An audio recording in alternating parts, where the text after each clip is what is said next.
systems, and other stucco applications. Every growing business needs a strong team behind it. Over the years, Signature Bank has been more than a financial partner.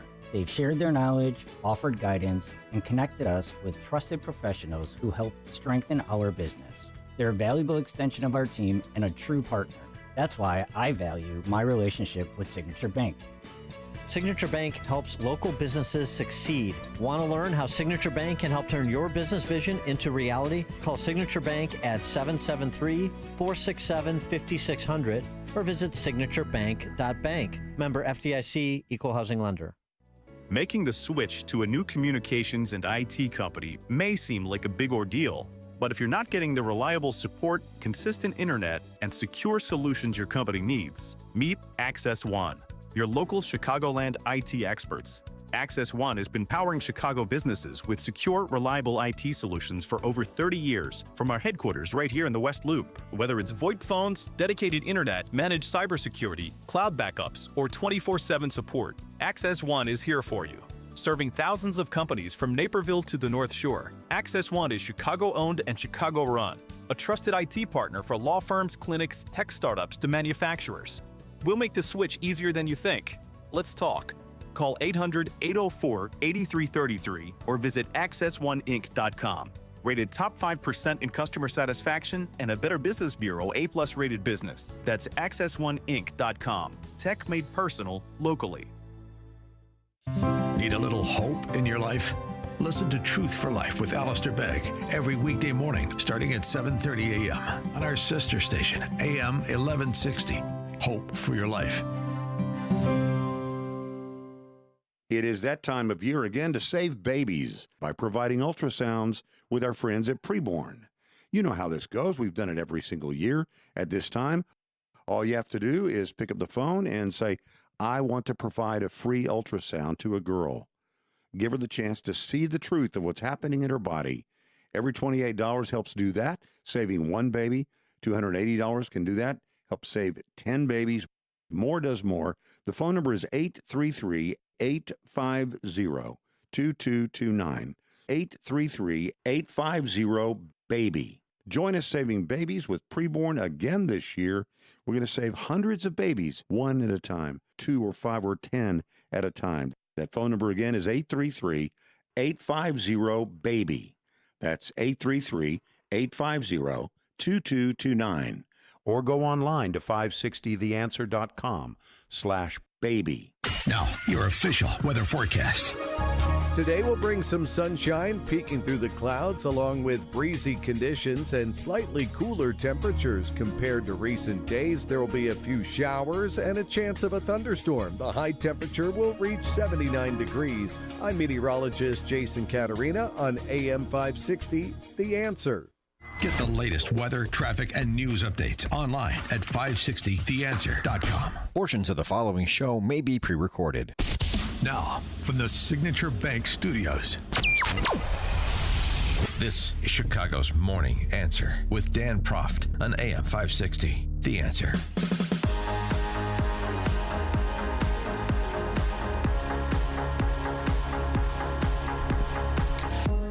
Top of the morning, Dan Proft here. So, concerns beginning to mount about the count in California. Right now, they're all the way up to almost 70% of the ballots cast having been accounted for in the LA mayor's race. And Spencer Pratt has about a 35,000 vote lead on Nithya Raman for second spot, in other words, to make the runoff. About 35,000 votes. His lead has shrunk over the last couple of days as the counting has slightly increased. I mean, 69% of the vote. I think the morning after, I think on Wednesday, we were talking about approximately 62% of the votes cast having been tabulated. Now, Friday, and you've only added another 7 percentage points to the job. In the governor's race, it's even worse. Hilton still clings to a lead of about 65,000 votes for the top spot. He's got about 135,000 vote lead on Steyer in third place because, of course, the concern is as these votes continue to roll in, and there's an estimated 700,000 ballots still outstanding statewide. As these votes continue to roll in, you're going to see magically it's Becerra and Steyer, in the runoff, and Hilton gets bounced, and magically it's Rahman and Bass in the runoff, and Pratt gets bounced. That's the concern, of course. Boy, you could really use the Save America Act at the state level in California, combined with Ron DeSantis and the Florida vote counting culture in California. I mean, in Florida, it's 24 million people. DeSantis is making this point because it accrues to his benefit to do so. 90% of the votes are counted in the first hour after polls close. I mean, I know this is boring for us here in Illinois and Cook County because we have this as a rite of passage. I mean, it's with every election we have problems in Cook County, and to some extent some of the collars, and there's some downstate counties that are problematic too, just consistently pathologically problematic, and with questions about voter fraud abounding every election cycle. Jackson County, downstate, for example. But there's a lot of concern about this for obvious reasons. One of them is it doesn't seem like there's any sense of urgency about getting this work done. So one wonders, what may be afoot. The California Post, which is the New York Post's California offering, visited a 144,000 square foot ballot processing facility. The scene at the warehouse appeared at odds with the mounting pressure to process hundreds of thousands of remaining ballots. County officials Wednesday night announced that just 77,000 additional ballots had been processed since Tuesday night, with an estimated 713,000 ballots still outstanding, as I referenced. In another section where workers open envelopes and prepare ballots for counting, the Post observed about 75 employees working, despite the area being capable of accommodating more than twice that number. And this is not being lost on Steve Hilton, of course. This was sort of known going in, but to watch this play out, particularly if the initial results, even the current results, with the majority of the ballots counted, don't hold.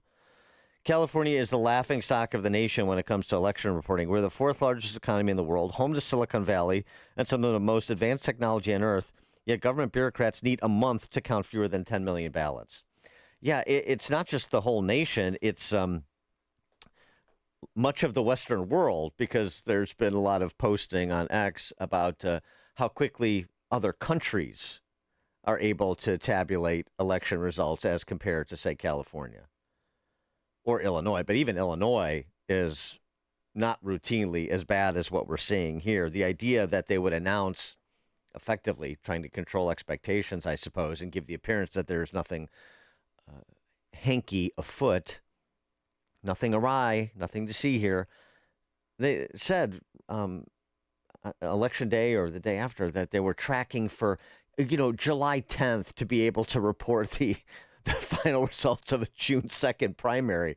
It's ludicrous. Of course it is. 312-642-5600 is the alphawealthgroup.com call and text line. The scrutiny on the vote counting comes as Los Angeles spends nearly $335 million annually on the registrar/recorder/county clerk's office, with more than 1,100 positions. That's just L.A. County, much less the machinery of the state when it comes to this matter. The department is this department at L.A. County. I mean, this is like talking about the fire department after the Palisades fire. Is led by a person named Dean Logan, who makes $450,000 a year as the head of elections in L.A. County. It's astounding. President Trump also taking judicial notice of what's happening. You won't be surprised. The Democrats are at it again. They're trying to steal the governor of California primary and the mayor of LA primary away from two great Republican candidates. Here we go with the very late and massive number of mail-in ballots. Gavin Newsom, by contrast, suggesting that, again, this is just misinformation by partisans, deplorables, extremists, misinformation floating around, including from the president. Yes, for the record, we wish the votes were counted faster, too, says the governor.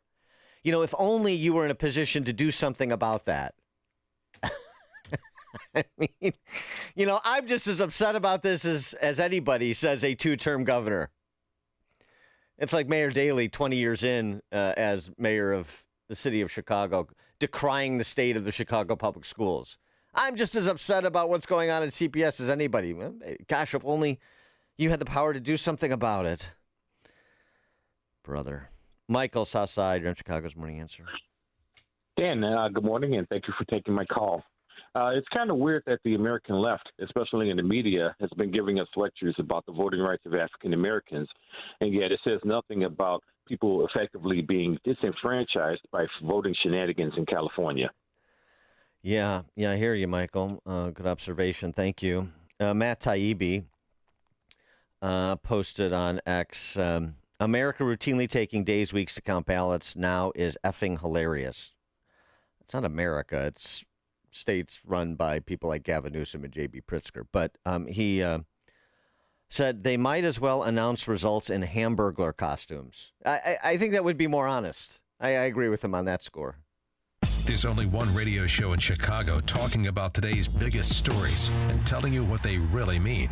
That show is this one, Chicago's Morning Answer on AM 560, The Answer. The Federal Reserve has just announced a change in leadership, and that could have a profound impact on the value of your retirement. That's why now, more than ever, you need Advantage Gold, the #1 precious metals company in America. Call Advantage Gold right now at 800-900-8000 and get your free gold and silver investor guide, a $49 value, plus a free copy of Ken Rogoff's latest book, Our Dollar, Your Problem, giving you powerful insight into the future of money, markets, and global currency trends. Our specialists can help you open a new account or transfer funds from an existing IRA, tax and penalty free. Markets are unpredictable and they can turn fast, but precious metals are a safe haven asset that stand the test of time and volatile market conditions. The question isn't if the next shift is coming, it's when. Are you positioned? Don't miss this opportunity. Call Advantage Gold now at 800-900-8000. Results may vary. Consult your financial advisor before investing. Call 800-900-8000. That's 800-900-8000.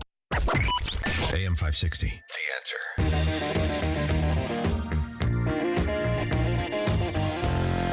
All right, coming up at 5:38, that shoe that neo-Marxists were worried would drop on Graham Plantner did indeed drop, and he responded, did Plantner. He's the favorite Nazi of the neo-Marxists, you'll recall, Senate candidate from Maine. Through MacArthur? He responded to the allegations documented in the New York Times piece from former girlfriends. We'll pour over that at 5:38. Now we check the headlines with Mike Scott. Some light rain showers beginning to cross the area this morning under cloudy skies. We'll head toward a breezy afternoon. A high of 78. It's 73 right now. And we're tracking with breaking details in Chicago's Back of the Yards neighborhood, where 7 were shot, 2 fatally, early this morning. Police tell us the shooting took place around 12:30 in the 5100 block of South Wood. A male victim shot in the head and chest, transported from the scene to the University of Chicago Medical Center, later pronounced dead.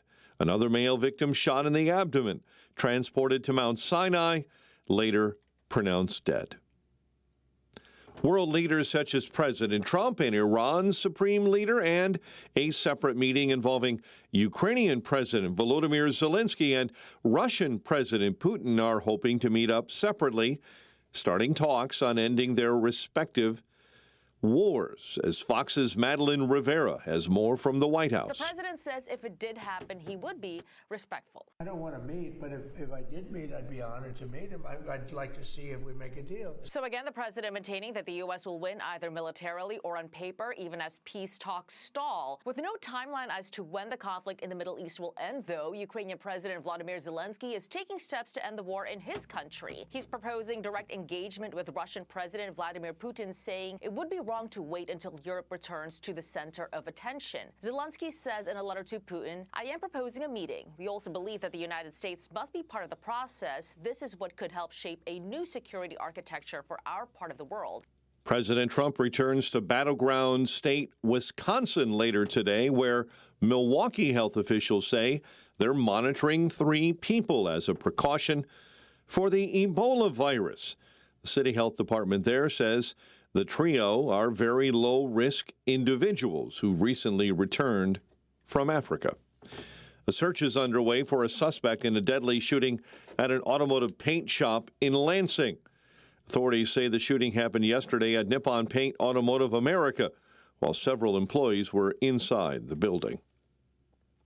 Federal investigators are now conducting a wide-ranging investigation after one person was found dead following an explosion that left a portion of the Eisenhower Expressway closed for up to 9 hours. State police say troopers responded yesterday to an active incident westbound 290 between Manheim Road and the Tri-State.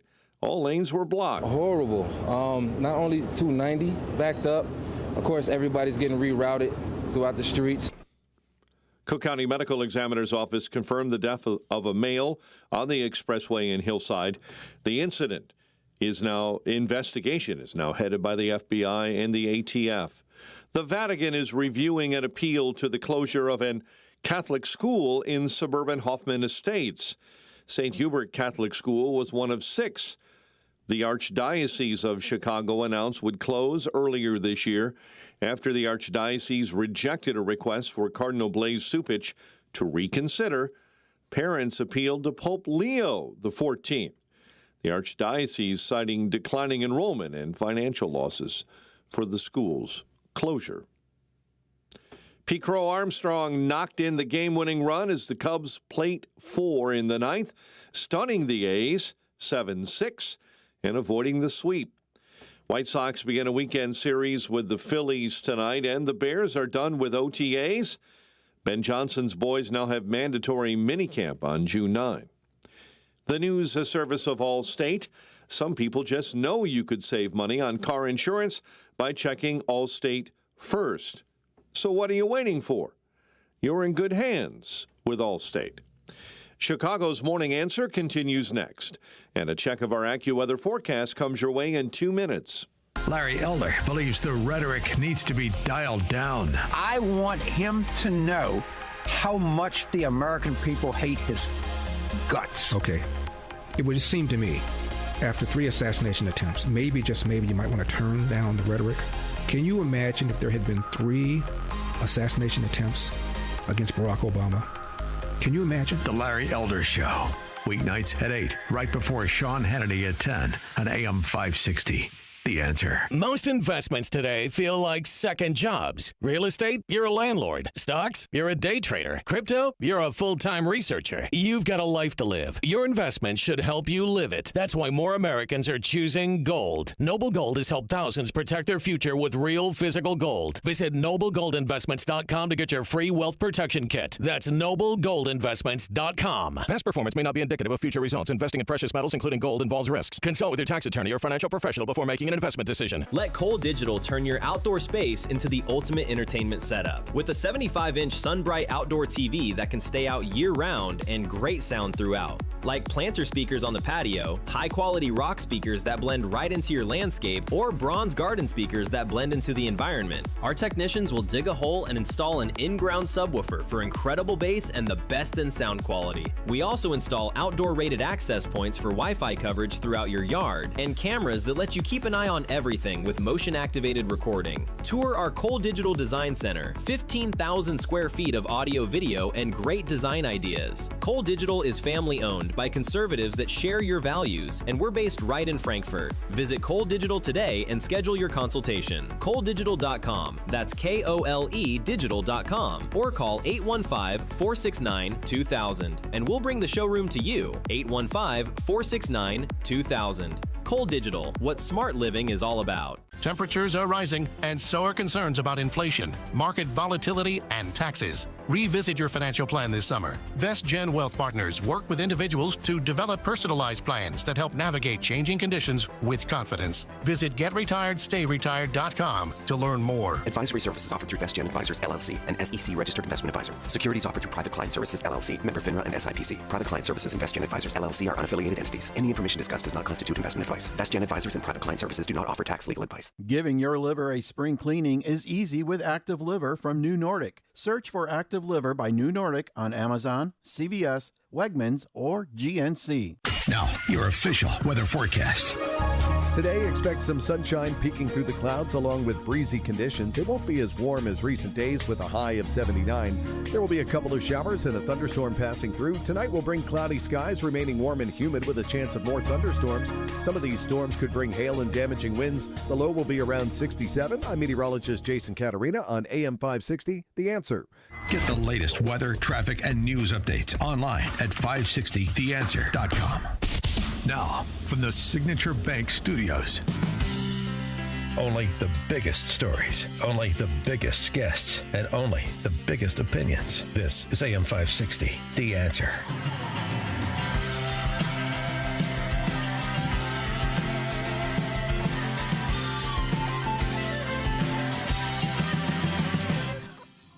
Top of the morning, Dan Proft here. So, Graham Plattner, the Nazi, the neo-Marxist, can't quit. He sent a candidate in Maine. New York Times piece. Several women who dated Graham Plattner recall, quote, unsettling, unquote, behavior. Unsettling. Has Graham Plattner ever exhibited settling behavior? I mean, this guy, every topic, every aspect of his life, he comes across as an absolute cretin. And so it is apparently with his relationships with women. I mean, again, the NRSC posted this commercial right after Maine Governor Janet Mills suspended her Senate campaign several weeks back. This is just them reading Graham Plattner's words from his posts on Reddit. And now for a dramatic reading of Graham Plattner's Reddit comments. Holy how about people just take some responsibility for themselves and not get so up they wind up having sex with someone they don't mean to? Rape is a real thing. If you're so worried about it to buy Kevlar underwear, you think you might not get blacked out up around people you aren't comfortable with. Why don't black people tip? I work as a bartender and it always amazes me how solid this stereotype is. Living in white rural America, I'm afraid to tell you they actually are. I got older and became a communist. Still got the guns though. I don't trust the fascists to act politely.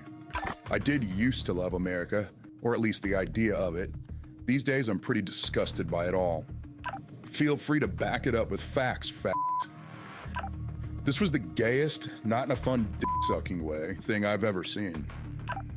This has been a dramatic reading of Graham Plattner's Reddit comments. Not exactly Jack Handy, you know? And I mean, the need to, publicly make those sorts of comments, there's something, whatever you say privately, the need to get involved in Reddit forums and make comments like that, it just speaks to a certain dysfunction. Anyway, back to this New York Times story.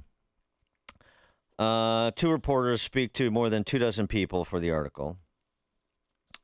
Amid the turmoil, knowing the story was coming, and this is what we were talking about before, Democrats wanting to question Plattner, not about the Nazi tattoo and not about the sexting, even on sites that I guess are populated by pedophiles. No. Is there anything else? That stuff, we can work past that, but is there anything else coming? And this is what was coming. Although there's a caveat to this I'll get to. They write, amid the turmoil, Plantner worked the phones, rolling through calls to ex-girlfriends who might publicly acknowledge that while he may have been a bad boyfriend, he was, in fact, a decent guy. In interviews with Times, several women did just that, describing Plantner as a fun and caring partner and saying they felt safe with him. Some remain friends with him to this day, years after their relationships ended. But 3 other women who had been romantically involved with Plantner and have terrible judgment, I may add, parenthetically. Why Dan Proft is single? Have a far more complicated assessment describing volatile and toxic relationships that were unsettling and at times emotionally wrenching. Lindsay of Fifield is a Virginia conservative who worked for right-leaning groups and Republican campaigns. That's how she was characterized, I think, including the Heritage Foundation. I mean, again, yeah, I believe the women. Why you're a conservative and you're hanging out with Graham Plantner? If you didn't know his politics, you're going to know them in the first 5 minutes when he starts, raving about Nazis and so forth. Anyway, she recalled him as, quote, cavalierly contemptuous of women's emotions and of our weakness. His characterization of women being weak. She dated him for 2 years. 23 to 2015. And she said that his offensive online post, quote, reminded me of just how much he hated women. And it took you 2 years to figure that out. I mean, again, I don't want to blame the alleged victims here, but what? Jenny Rassicott, who's a Maine Democrat, and they're both basically the same age as Plantner, said she dated him casually on and off between 2019 and 2021, said the post deepened her belief that he did not respect women. You think? When I saw the old comments that he made online, I recognized a version of him that I had experiences with. Now, Fifield goes a little further than that and, in classic New York Times fashion, trying to minimize the damage of their damaging story that I think here again, I think this is almost an attempt to inoculate what is inevitably going to come out by casting it in what is perceived to be an even-handed way, even-handed, but obviously somewhat damaging, but not nearly as damaging as it could be. And to that end, our friend Guy Benson posted on X, he's hearing that this New York Times story withholds significant allegations and that the paper possesses more than what they published. He goes on, not sure whether this story will be the final word here. Leaks earlier today from Demworld suggest they were bracing for accusations that did end up in the final version of this story. So what didn't the New York Times run with, and why didn't they run with it? And whatever they didn't run with, if it can be corroborated, will somebody else obtain? I would think that Oppo researchers for the Republicans would be on the job here. But anyway, they also say he referred to his tattoo, his Nazi tattoo, as my Totenkopf, disabusing people who believe this. I don't know how you could believe this, that he didn't know the Totenkopf was a Nazi tattoo. He didn't know it was a Nazi tattoo. He didn't know it was a Totenkopf. He knew. Of course he knew. God's sakes. I didn't know, but it was a dark period in my life. Why does that matter if you didn't know? Okay. The article is based on interviews with more than 24 people, including 6 women who had been romantically involved with Plantner. She goes on to say, does Fifield, the conservative who dated Plantner for 2 years, that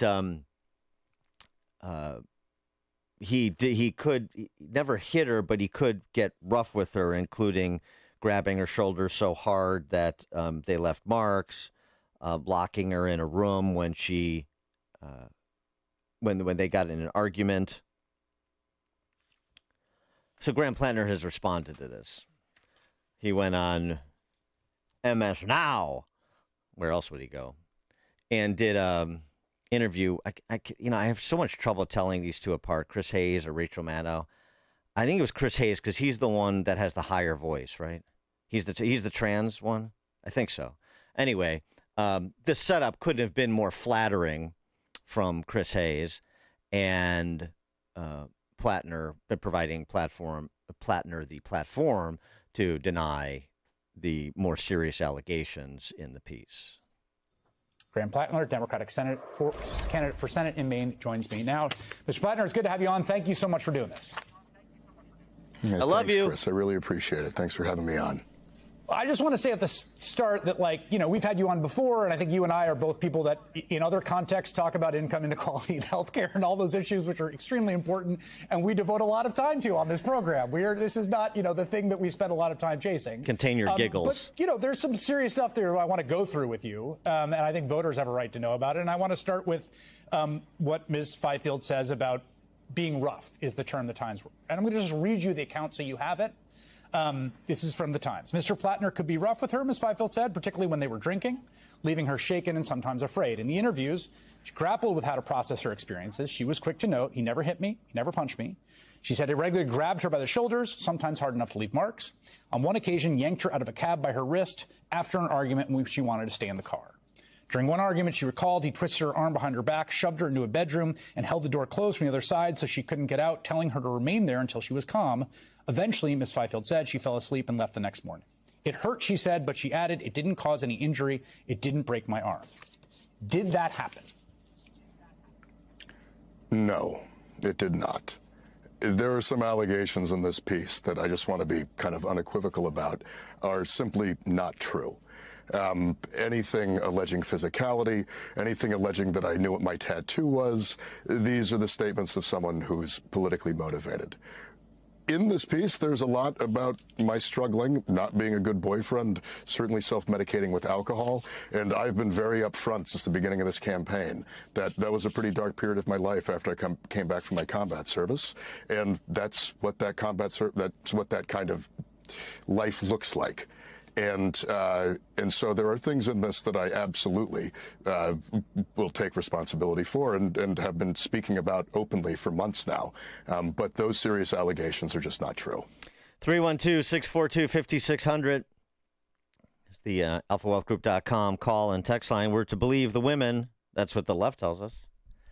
Although, sometimes you have to massage the standards a little bit to serve your immediate political interests. Senator Michael Bennet from Colorado, who's running for governor of Colorado, on standards to illustrate what I'm referencing. I think it's hard to just say everybody should be good and moral. I think you've got to create a set of rules that promote goodness, promote the common good. And that's what this book is really about. Should those rules apply to Democrats, too? I mean, no, support Graham obviously Plattner not. even in the wake of all of this? Yeah, I mean, I haven't followed the minute by minute of what's happened over the last few days, but I do think there's a difference. There's another part of that statement where he goes on to say Trump clearly doesn't meet the standards. But when pressed as to whether Plattner does, he's really focused on running for governor of Colorado, and he couldn't really comment, not paying attention to the day-to-day vagaries of the Senate race in Maine. I mean, it's just pathetic. Bill on the Northwest Side on Chicago's Morning Answer. Yeah, Dan, isn't it interesting that Chuck Schumer, the Democrat minority leader of the Senate, who is Jewish, would endorse Plattner, the Nazi tattoo-wearing candidate for the Senate? That's pretty interesting, isn't it? Well, he didn't know. How does he square that circle? He didn't know the tattoo had, a Nazi derivation. Thanks for the call, Bill. Although, again, Fifield, one of the women who made the accusation about the woman who did make the accusation about, grabbing her shoulders, leaving marks, hurting her, but never punching her. I mean, okay. She said he told her that he and other members of his unit selected the tattoo because, quote, they were like a death unit. They were killers, unquote, and saw a parallel between their unit and the SS that used the skull and crossbones image. Of course he knew. But, I mean, you don't think Chuck Schumer is above being willfully blind to serve his immediate political interests, defeating Susan Collins? Of course. Of course. I mean, there's more to this, though, too. I mean, just in terms of the mindset you're dealing with, as if this hasn't become manifestly obvious as the Plattner stories have come out day after day. All the stuff that he just is unable to tell the truth about anything, about his upbringing, about his business, about other people's military service, about the tattoo. Graham Plattner told bizarre fantasies about raping home invaders, not in a gay way. You heard that in part of his Reddit post, but apparently it wasn't just for Reddit. It was also something that was it's part of hanging out with Graham. He said it a lot. He used to spout bizarre fantasies about raping home invaders. And he would do it while watching television and sharpening an axe. Let's just have a quiet night at home. Lindsay Fifield, he said this a lot. If anybody broke in here, I would rape them. He was like, I would rape them to show that I'm dominant. But he wanted to make sure people understood he wouldn't be raping the hypothetical intruders in a sexual way, not in a gay way, just as a power play. Uh-huh. What'd you and Graham talk about last night? I mean, seriously. You hear more Michael Bennett wax philosophical about standards here. Good Lord. This would leave her unsettled, as Fifield said. Yeah, this is a bit unsettling. Again, the 2 years, though, I gotta say, what?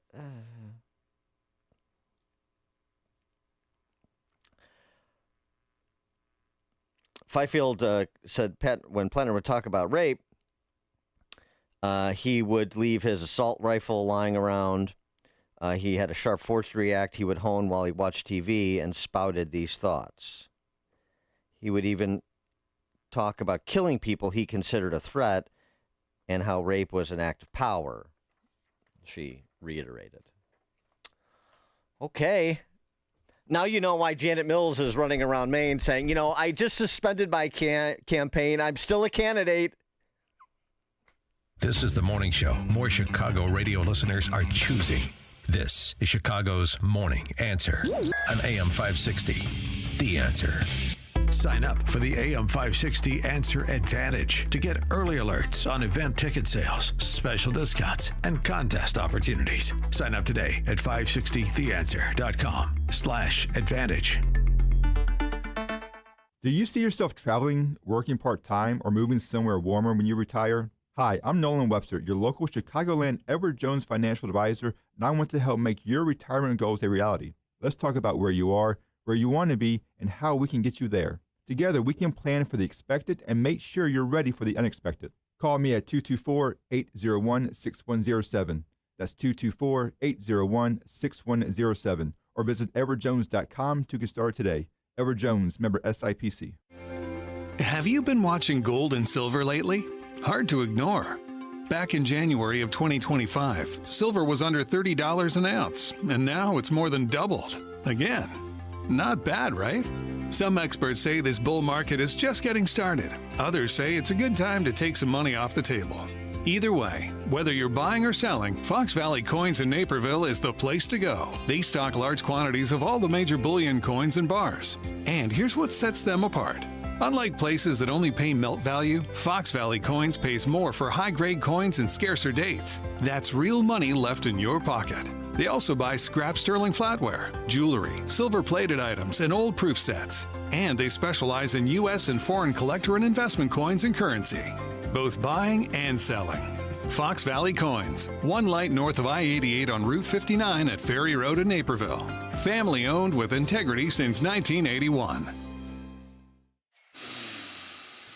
You smell that? Spring. Hibernation's over. It's time to run it. Run it until the grass becomes long and the hedges duck and cover. then run it again. Steel, get up to $50 off select AK battery tool sets. Offer valid for limited time only at participating dealers while supplies last. Gain insight into building strong marriages and raising godly children with Focus on the Family with Jim Daly each weekday at 11:30 a.m. on our sister station, AM 1160. Hope for your life. AM 560. The Answer. You know, I don't want to forget the rest of the lineup that the Neo-Marxist Party is putting together for the midterms, including a candidate we've discussed now a couple of times and have since he won the primary on Tuesday, Adam Hamway, who is an al-Qaeda-linked individual. He was a defense witness for the World Trade Center 1 bomber, the mastermind behind it, Khalid Sheikh Mohammed. And Fox was able to obtain part of the deposition. Hamway, under oath, being questioned by then Department of Justice Attorney Patrick Fitzgerald. Did you hear the defendant Abdel Rahman talk about how America is the enemy of Islam? Hamway answered, yes. Did you hear about how Muslims had to do jihad against the enemies of Islam before the arrests in June 1993? Hamway responded, of course. That's what he always talked about. He talked about jihad, you know. Yeah, we're gathering. And he worked for, as we discussed, and is now being circulated more vividly, worked for al-Qaeda-linked front organization in the Balkans during the Balkan Wars in the early 90s. And how about this additional insult? The district Hamway is running to represent was the home of Todd Let's Roll Beamer, one of the 9/11 heroes, Flight 93. It's just, boy, talk about a head shaker. All right, coming up at 6:06, speaking of posting bizarre things online, we'll discuss. It's now 6 o'clock on AM 560 WIND. They burned the midnight oil and then some. I'm Dave Anthony, Fox News. Senators were up all night working on a contentious funding bill, and just before 5 o'clock this morning, a 52-47 final vote. This bill, as amended, is passed. It's Republicans cheering because no Democrats supported this legislation, providing nearly $70 billion for Border Patrol and Immigration and Customs Enforcement through 2029. They call ICE out of control and want reforms, but the bill passed using a reconciliation process they could not block. Some amendments to the bill failed, including an attempt for Congress to block a nearly $1.8 billion fund the Trump administration set up to pay those who claim they were politically targeted by the Biden Justice Department. But the acting attorney general, after pushback from Republicans and Democrats, now says that fund will not be set up. The Senate bill also does not include $1 billion in security for the controversial White House ballroom. President Trump says is privately funded and posted late last night on Truth Social is vital for national security, but there's a court hearing today challenging him. A lower court judge had ordered that construction on the new ballroom stop. Judge Richard Leon agreed with the National Trust for Historic Preservation, which had sued, saying the changes require congressional approval. But a 3-judge appellate panel allowed construction to move forward through at least early June when they hear arguments. The deputy director of the Secret Service has filed documents explaining that stopping this project could put lives in danger. Fox's Jessica Rosenthal. Still no deal to the U.S. conflict, and with Iran ending, President Trump says the goal remains to stop Iran from having a nuclear weapon. We're going to win on paper, or we're going to win military. One way or the other. Now, at the moment, there are doubts over a potential peace deal. Israeli forces and the Iranian-backed militant group Hezbollah continue to exchange strikes, despite Israel and Lebanon agreeing to a ceasefire. Hezbollah has rejected the latest deal, saying it's humiliating and is demanding all Israeli troops retreat from Lebanon. Jeff Paul in Dubai. America's listening to Fox News. 73 degrees in Chicago. Clouds for now. We've already had some light passing showers. I'm Mike Scott in the QC Kinetics newsroom, and our top story on WIND Chicago. Very with 7 shot and 2 fatally in the back of the yards. Police have descended on the back of the yards neighborhood this morning, investigating The shooting took place around 12:26 in the 5100 block of South Wood. One male victim transported to the University of Chicago Medical Center, later pronounced dead. Another male shot in the abdomen, transported to Mount Sinai Hospital, also later pronounced dead. Search is underway for a suspect in a deadly shooting at an automotive paint shop in Lansing. The shooting happened yesterday at Nippon Paint Automotive Americas. A suspect was seen fleeing the scene on foot and remains on the loose. Police investigators have identified the man killed in a shooting at an Amazon fulfillment center in Melrose Park. Trevion Taylor was shot and killed yesterday morning. Officials say the shooting stemmed from a dispute. Another man faces charges after another gun arrest at Topgolf in Naperville. Police say an officer located a firearm in a vehicle at the Topgolf Center Wednesday night. 3 people returning to the vehicle were pulled over for investigation by authorities, including Jamone Roberts, arrested on multiple charges, ordered detained in DuPage County Court. Roberts is a convicted felon out of Cook County, currently on probation for illegally possessing a firearm. And if you like your comedy, you'll want to go see Dave Chappelle, returning to Chicago later this month. The comedy legend performing at the United Center on June 19. Chappelle previously performed at that venue in 2023. Cubs stunned the A's with a comeback win, 7-6, while the White Sox begin a weekend set against the Phillies. We'll have a check of the roads in 2 minutes on AM 560. It's almost time for AM 560's annual golf outing, presented by Signature Bank. AM 560 is proud to partner with the Tunnel to Towers Foundation as they support America's first responder and military heroes to help America never forget 9/11. It's all happening on Monday, June 15th at McRae Memorial Golf Club in Barrington. Enjoy a full day of golf, meals, an awards reception, and a silent auction. Reserve your foursome today at 560theanswer.com/golf. Sponsored in part by Edward Jones Financial Advisor Nolan Webster and by real estate broker Ed Dring at leavingil.com. WIND, Chicago. For 250 years, Americans have believed in one powerful idea. We were meant to live free. Free to pursue our future, work hard, free to move, free to enjoy life without being held back.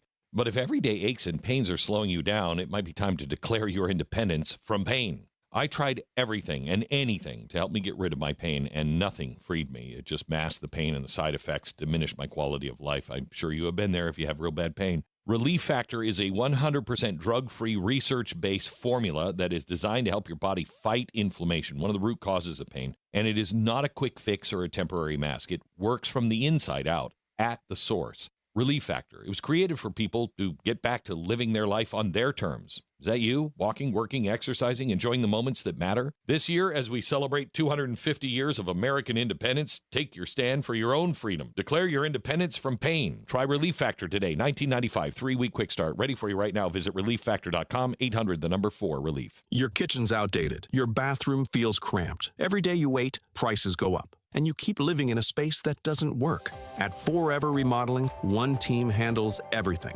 Design, planning, and installation, start to finish. We show you your new space in 3D before we ever break ground. No surprises. With flexible financing options, the home you want is closer than you think. Visit foreverremodeling.com. That's the number 4, everremodeling.com to schedule your personalized in-home design consultation.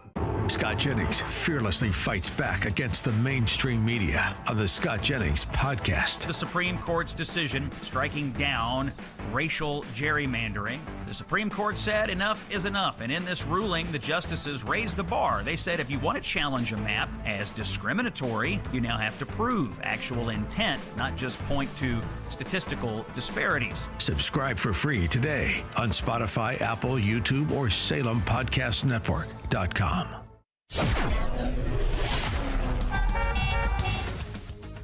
6:07, Team Hochberg Traffic Center time. North side of the city of Chicago, Clark and Deming. They're staging for a structure fire right now, and that intersection is tied up. Due to an earlier accident, you have major delays in on 8094 westbound between Burr and Kennedy Avenue. Slow traffic on the Stevenson as you run up to the Dan Ryan this morning, and things on the Kennedy inbound are slow. Tap of the brakes at Nangle. Chicago's Morning Answer continues next. But first, check of your forecast in our Air Right Heating and Cooling Weather Center. Today, expect some sunshine peeking through the clouds along with breezy conditions. It won't be as warm as recent days with a high of 79. There will be a couple of showers and a thunderstorm passing through. Tonight will bring cloudy skies, remaining warm and humid with a chance of more thunderstorms. Some of these storms could bring hail and damaging winds. The low will be around 67. I'm meteorologist Jason Caterina on AM 560, The Answer. Get the latest weather, traffic, and news updates online at 560theanswer.com. Now, from the Signature Bank Studios, this is Chicago's Morning Answer with Dan Proft on AM 560. The Answer.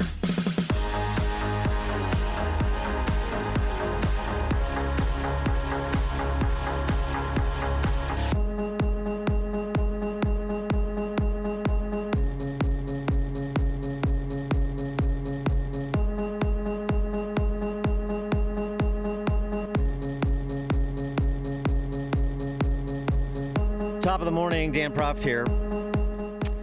Jesse and Ashley Ridgway. Jesse Ridgway, I have come to learn, is a popular YouTuber. I guess he's some sort of graphic novelist. He's posted some popular video series such that he's amassed more than 4 million subscribers.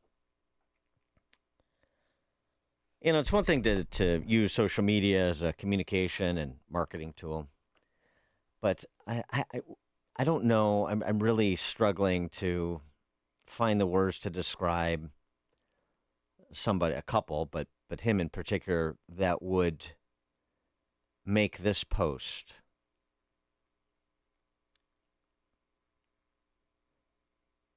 that would sort of provide a real-time instant reaction video for all to see. Because, of course, the implications, particularly with his social media following, are much greater than on those two alone. And also just, but even selfishly, why would you want to display this sort of difficult moment in your lives in this way? Here we go. Fall, we're going to see the result. I have to download the official report. Abnormal insight result. Consistent with trisomy 21. No. What is it? Wait. Where are you seeing this? No. Let me see. I can't see it. It says abnormal insight result. Blah, blah, blah, showed 3 chromosome 21 signals consistent with trisomy 21 Down syndrome. Genetic counseling is recommended. Pattern consistent with trisomy 21.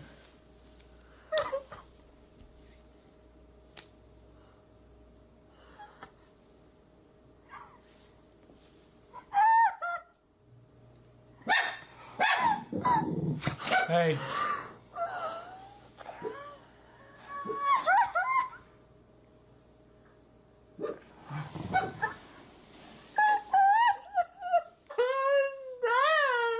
Not the result we wanted to see, guys. I started to get kind of a not good feeling just when the results were sitting here.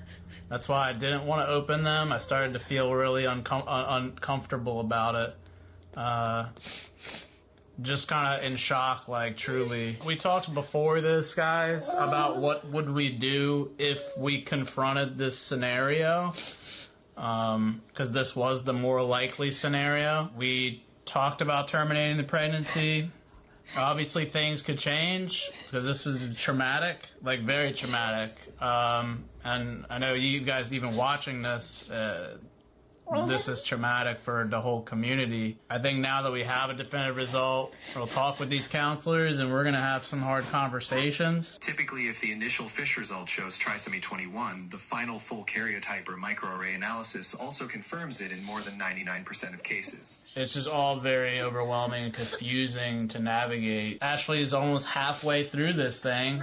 Not saying we force it, but like the kid seemed healthy, and there's been stories where the kid comes out and is like super functional, and so it's like, I don't know. There's just a lot to digest, and we're not really going to be doing that in this video. We just wanted to let you guys in on what the results were. Where's your head at? Just sad.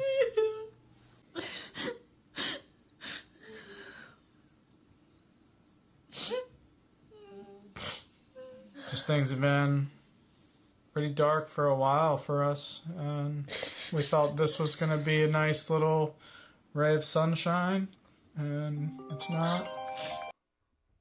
Thought it was going to be a nice little ray of sunshine, and it's not. I have to make some choices. I mean, it is just sick to me that somebody would post that moment that in that way, not to mention the things he said. Well, following up on that post. This week, my wife and I made the very difficult decision to terminate the pregnancy due to trisomy 21.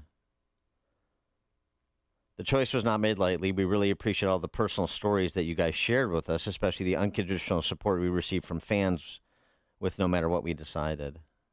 I know some of you will be some of you may be very disappointed to hear the news. We are devastated. This has been extremely traumatic for both of us, especially Ashley. She underwent the procedure earlier this week and is on the mend. Thankfully, everything went smoothly, but emotionally we're drained. Everything went smoothly with the procedure. It's ghoulish. Trisomy 21, also known as Down syndrome, is caused by an extra chromosome. It's caused by an error in cell division, like a glitch. The odds of a baby having it are 1 in 1,000. He goes on, when I first confronted the news, I was shocked but optimistic. If they're a little slow intellectually, then we'll make it work. I signed on to be a parent, come what may, but I just didn't fully understand what Down syndrome entailed. Once we made it public, it became clear that most people don't know what Down syndrome entails. 50% of babies with Down have heart defects. 75% will have hearing challenges. More than 50% will have vision problems, impaired immune function, developmental disabilities, learning disabilities, delayed physical development, poor muscle tone, structural issues with face, decreased lifespan, etc. Sadly, the list is long. Feel free to look it up. Down syndrome isn't a blessing. It is objectively shitey from a health perspective. I didn't realize just how rough it is for the child, let alone the family. More often than not, they would be fully dependent on others for the rest of their life. The miscarriage risk is also close to 50%, which made matters worse. That may never see the light of day, and it puts Ashley further at risk. We spoke with doctors, friends, family, and genetic counselors to learn that up to 90% of women terminate their pregnancy after learning the baby has trisomy 21. This was way higher than I expected. I thought it would be lower given that I hear so many people say they kept or would keep the baby. I believe that's because most terminations happen privately. It feels shameful, a lot of judgment being cast. Well, not all happen privately, do they? You never think you'd be in this type of situation until it happens to you, and then things change. To all my fans who have weighed in on this topic, who have autism, Down syndrome, or any other conditions, we appreciate you. You matter a lot, and we're glad you're here. I commend you and your families for having the strength and courage to push forward. As for us, we made a difficult decision that we believe in the long run will be beneficial for our family. Thankfully, we had a choice. It will take a little time to move on, but we are excited to try again in the future and hopefully have a better outcome. 312-642-5600, alphawealthgroup.com, call and text line. Not a blessing. Hopefully we have a better outcome. The procedure went smoothly. Hope to try again. All for public consumption. What do you think about that? I know what Frank Stevens would say. This is Frank Stevens, a man who has Down syndrome. This is testimony he provided 9 years ago in a congressional committee about Down syndrome. In part per the high incidence of abortion of women aborting a baby who test positive for trisomy 21. 9 years ago. Play this intermittently over the years when matters like this incident come up, when people like this present themselves for public consumption. Frank Stevens, it would have been interesting to provide this perspective to Jesse and Ashley Ridgway before they made the decision they made. Frank Stevens arguing why, before a congressional committee, why his life is worth living. And members of the committee, just so there is no confusion, let me say that I am not a research scientist. However, no one knows more about life with Down syndrome than I do. Whatever you learn today, please remember this. I am a man with Down syndrome, and my life is worth living.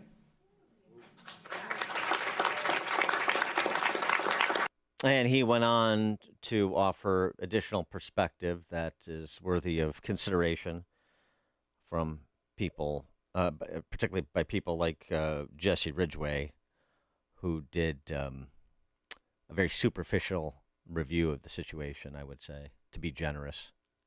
Is there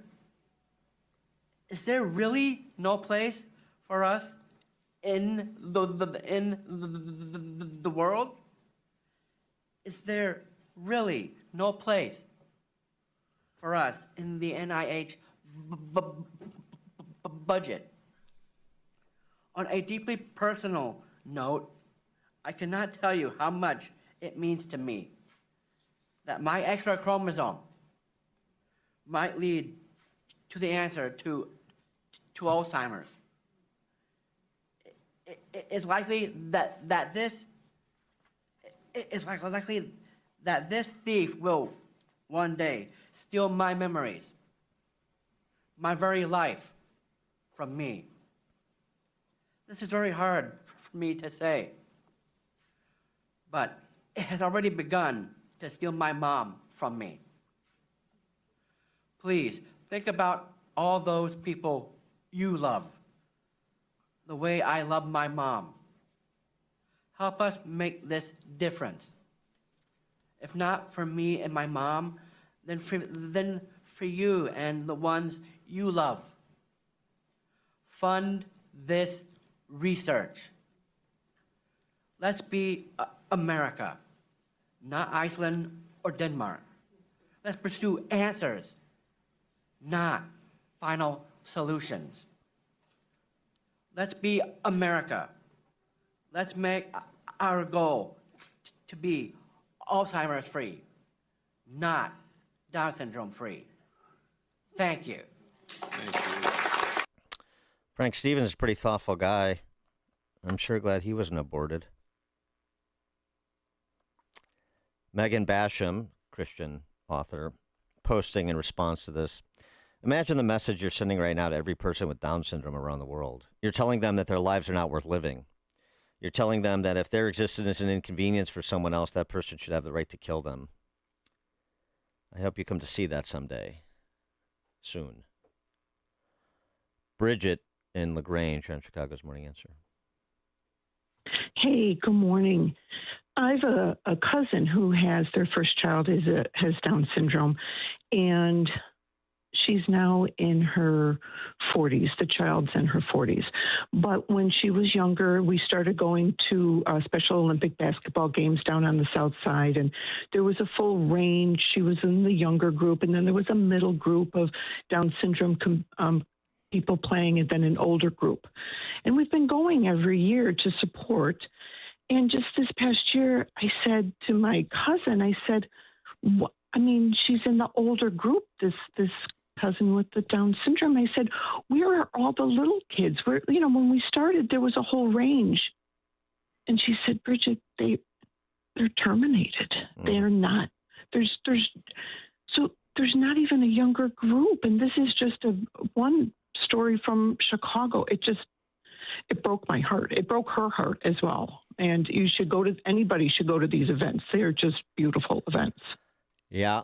Thank you, Bridget. Appreciate you sharing that. Yeah, it's, as I say, how we treat people with disabilities is a mirror of our humanity. So how we looking? This is Chicago's Morning Answer. Your show keeps me alive during the week. There's nobody I'd rather listen to between 5 and 9 in the morning than you guys. On AM 560, The Answer. It's almost time once again for the annual AM 560 Golf Outing, presented by Signature Bank. AM 560 is proud to partner with the Tunnel to Towers Foundation to help them support America's first responder and military heroes, to help America never forget 9/11. This year, our golf outing is happening on Monday, June 15th at McRae Memorial Golf Club in Barrington. When you purchase a foursome to join us, you'll enjoy a full day of golf, meals, an awards reception, and a silent auction. And if you're a business owner, when you purchase a foursome, you'll also receive an AM 560 marketing campaign, which includes 25 one-minute commercials to air on AM 560 Monday through Friday between 5 a.m. and 8 p.m. and a free digital marketing analysis. Reserve your foursome today at 560theanswer.com/golf. That's 560theanswer.com/golf. Sponsored in part by Edward Jones Financial Advisor Nolan Webster and by real estate broker Ed Dream at leavingil.com. Perhaps you're a collector, or perhaps all of a sudden you have a collection. Maybe it's an inheritance. How do you know what it's worth? This is Sean Thompson for Donley Auction. The market for antiques and collectibles is changing all the time. What is your collection worth right now? Well, I've got an easy way to find out. It's simple. You contact Donley Auctions. With their worldwide audience of live and in-person auctions, they have a good idea of how to tell you exactly what it's worth at exactly right now. They're ready to put top dollar in your pocket. The bigger the collection, the better. Go to DonleyAuctions.com and get the info on all things that they buy and sell to have an idea of exactly what Donley does and how much they need your collection. They have so many buyers, it's a great time to sell. Just simply make a phone call. Donley has traveled all over the country to pick up collections. Just call and talk to the people at Donley Auctions at 815-923-7000. Donley Auctions is your trusted partner in turning your collections into cash. DonleyAuctions.com. Picture this. Bottom of the ninth. Bases loaded. 2 outs. And the IRS is on the hill throwing nothing but heat and chin music. Back taxes, bank levies, wage garnishments, tax liens. You're down in the count. Time to call in a pinch hitter. At PJN Tax Solutions Group, we are your pinch hitter. We deal with the revenue officers so you don't have to. PJN Tax Solutions Group is a local tax resolution firm located right here in St. Charles, Illinois. Don't call some 1-800-FIRM 10 states away. We're right here. When the IRS tries to steal home with your paycheck, we throw them out. When they load the bases with bank levies and wage garnishments, we strike them out. Strike 3, you're out. It's a full count and the game is on the line. Are you stepping up alone or are you bringing in a professional? Call PJN Tax Solutions Group now, 630-415-5296. Again, 630-415-5296, or just Google, I want the IRS off my ASS. AM 560, The Answer.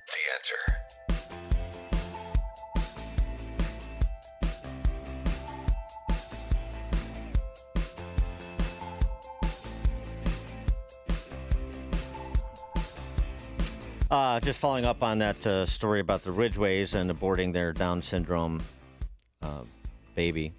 That's the baby that tested positive for Down syndrome. Text from 219, Dan, we have a daughter who was born with Down syndrome. She's 36. We didn't have any tests done before she was born. At the time, the test had lots of false positives and also increased the risk of miscarriage. Yet she was born with many of the challenges that you hear of. We've since had 3 more children, all boys, and we did not have any testing done before their births. It wouldn't have made any difference to us. Her life has never been easy, but it is a life worth living. Well, there you go. Amen. the Ridgeways need to hear more of that. And so not just limited to them, but since they decided to be the public face of this discussion, then that's good feedback. It is Pride Month, you know, as we talked about a bit earlier in the week. It's not the cause celeb that it used to be. All these identitarian LGBTQIA2S plus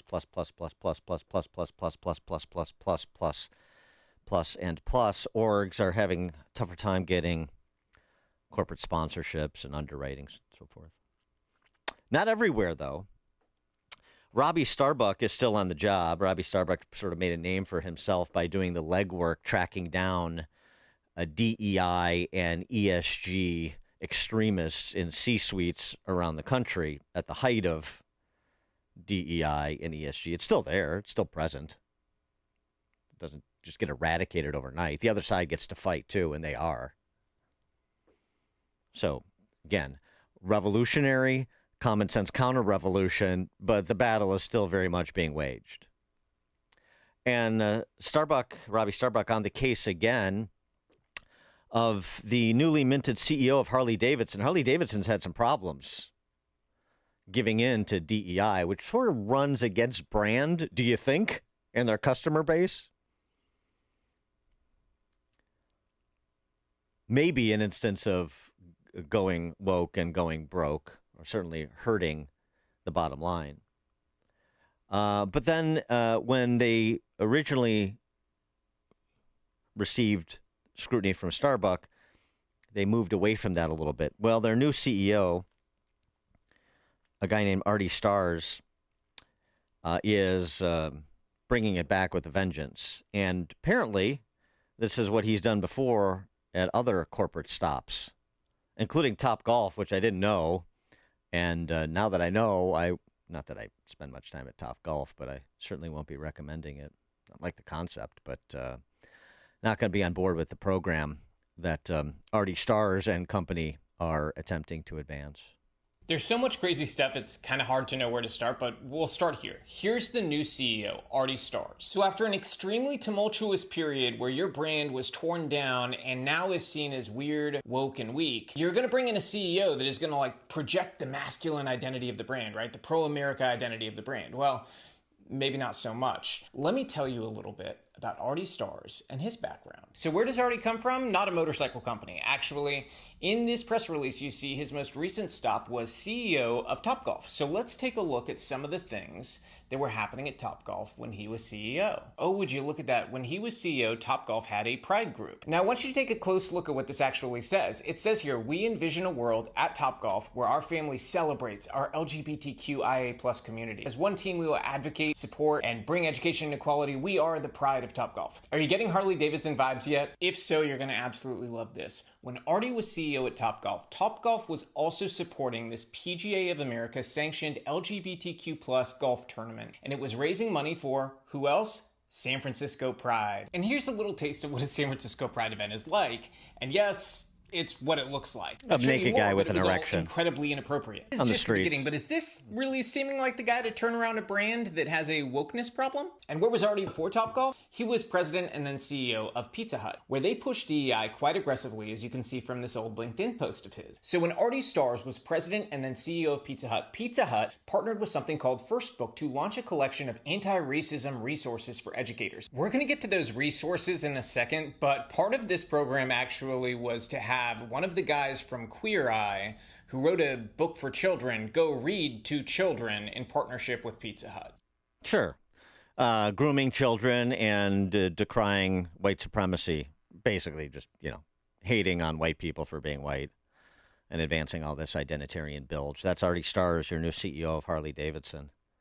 I'm sure Starbucks' review is getting around, and I hope it puts pressure on the C-suites over there at Harley. The C-suite occupants over there at Harley. And coming up at 6:36, we are visited by our friend Leo Leibowitz, editor-at-large for Tablet. We'll talk to Leo, 6:36. Now we check the headlines with Mike Scott. Clouds, 72 degrees in our QC Kinetics newsroom. High of 78 later today. 7 were shot, 2 fatally in a shooting in the Back of the Yards neighborhood early this morning.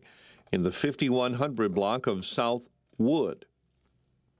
The House has passed a new military aid package for Ukraine, but it does face an uphill battle to make it to the president's desk. 18 Republicans joined with Democrats in passing the measure on a 226 to 195 vote. They're going to both make compromises. I suggested those compromises. And, we've had a lot to do with it. We'd love to see they're two very good people. They're two very, incredible countries, beautiful countries. They've got us up. The bill would give $1.3 billion in assistance for Ukraine, now fighting a Russian invasion for more than 4 years. Former Trump National Security Advisor John Bolton will plead guilty to mishandling classified documents, according to multiple sources familiar with that matter. It's all part of a plea deal that would also see Bolton pay more than a $2 million fine.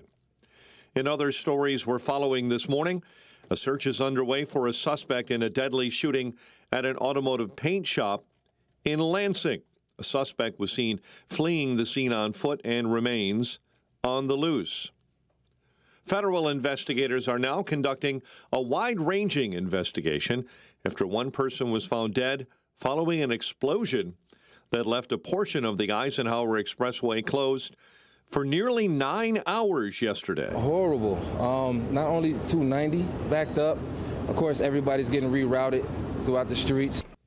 Cook County Medical Examiner's Office confirmed the death of a male in Hillside. The incident, investigation is now headed by the FBI. The Speaker for the Illinois House says he believes lawmakers will eventually pass data center regulations, but questions remain over why legislation stalled this spring. And now Governor J.B. Pritzker says he's proposing pausing tax credits for data centers. I believe that data centers ought to be paying their fair share and that they ought to bring their own energy with them.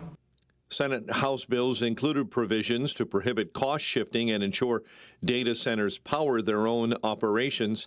The Power Act would also prevent data centers from signing non-disclosure agreements with local governments. Cubs and Giants this afternoon at Wrigley while the White Sox begin a series with the Phillies. A check of the roads coming up in 2 minutes on AM 560. Alex Marlow sees no support from the fake news. I think what the president is doing is essentially managing expectations towards a defeat. So that's what she's saying, is that we are being defeated by Iran, even though we wiped out all their leadership, we wiped out all their aerial defenses, we wiped out so much of their Navy. This is the whole thing, why the fake news is the enemy of the people. The Alex Marlow Show, afternoons at 3, right before Sean Thompson at 4 on AM 560. The Answer. Diabetes, high blood pressure, anxiety meds, everyone's on them. If you're a 50-year-old male, maybe a bit porky, and you may even have type 2 diabetes, $1 million of term insurance may only cost you about $200 a month. Call Term Provider. Speak with Big Lou at 800-555-2085. Big Lou will find a term life policy for you even if you have type 2 diabetes, are overweight, or have high blood pressure. Term Provider has helped thousands of people like you who think they can't afford term life insurance. To buy $1 million of affordable term life for you, all you need to do is call Big Lou at 800-555-2085. Lou will make sure the scales are tipped in your favor. Call 800-555-2085. Big Lou will answer your call and work to fit you into a term life policy that you can afford. Remember, Big Lou's like you. He's on meds too. Call 800-555-2085 or biglou.com. Lots of places can expose you to identity theft, but that's why LifeLock monitors hundreds of millions of data points a second for threats to your identity, which is way more than anyone can do on their own. If they find anything suspicious, like new loans or changes in your financial accounts, they'll alert you right away, all through text, phone, email, or the LifeLock app. Get the alerts that can make all the difference. Save up to 30% off your first year with the promo code BECK. LifeLock.com, 800-LifeLock, 1-800-LifeLock, or LifeLock.com. Use the promo code BECK at LifeLock.com. My name is Whitney Allen, and I'm a widow. My husband, Ryan, died. We never thought we'd ever have to use life insurance, but the unexpected happened. With Ethos, signing up was fast and 100% online. You can get a quote in seconds, apply in minutes, and get same-day coverage. No medical exams, and you can get up to $3 million worth of coverage. I'm grateful we were prepared. Get your free quote at ethos.com/term. That's ethos.com/term. Paid spokesperson. Time spent on application may vary. Online health questions required. Eggland's Best, the only eggs with more fresh and delicious taste, plus superior nutrition.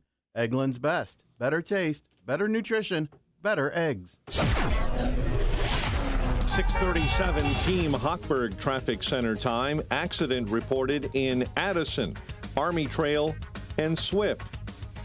Delays on the tri-state this morning, northbound between the Hinsdale Oasis and Ogden in that construction zone. Stop-and-go traffic on the Stevenson, riding the brakes Harlem into Kedzie, and some delays showing up on the outbound Kennedy between California and Keeler. Chicago's Morning Answer continues next. But first, a check of your forecast in our Air Right Heating and Cooling Weather Center. Variable clouds today, not as warm, and some passing showers, a high of 78. Cloudy with a thunderstorm or two overnight, a low of 66. Get the latest weather, traffic, and news updates online at 560theanswer.com. Now, from the Signature Bank Studios. If you're looking for the latest news, insight into what it means, and the sharpest opinion, there's only one station in Chicago where you can turn, and it's this one. We're AM 560, The Answer.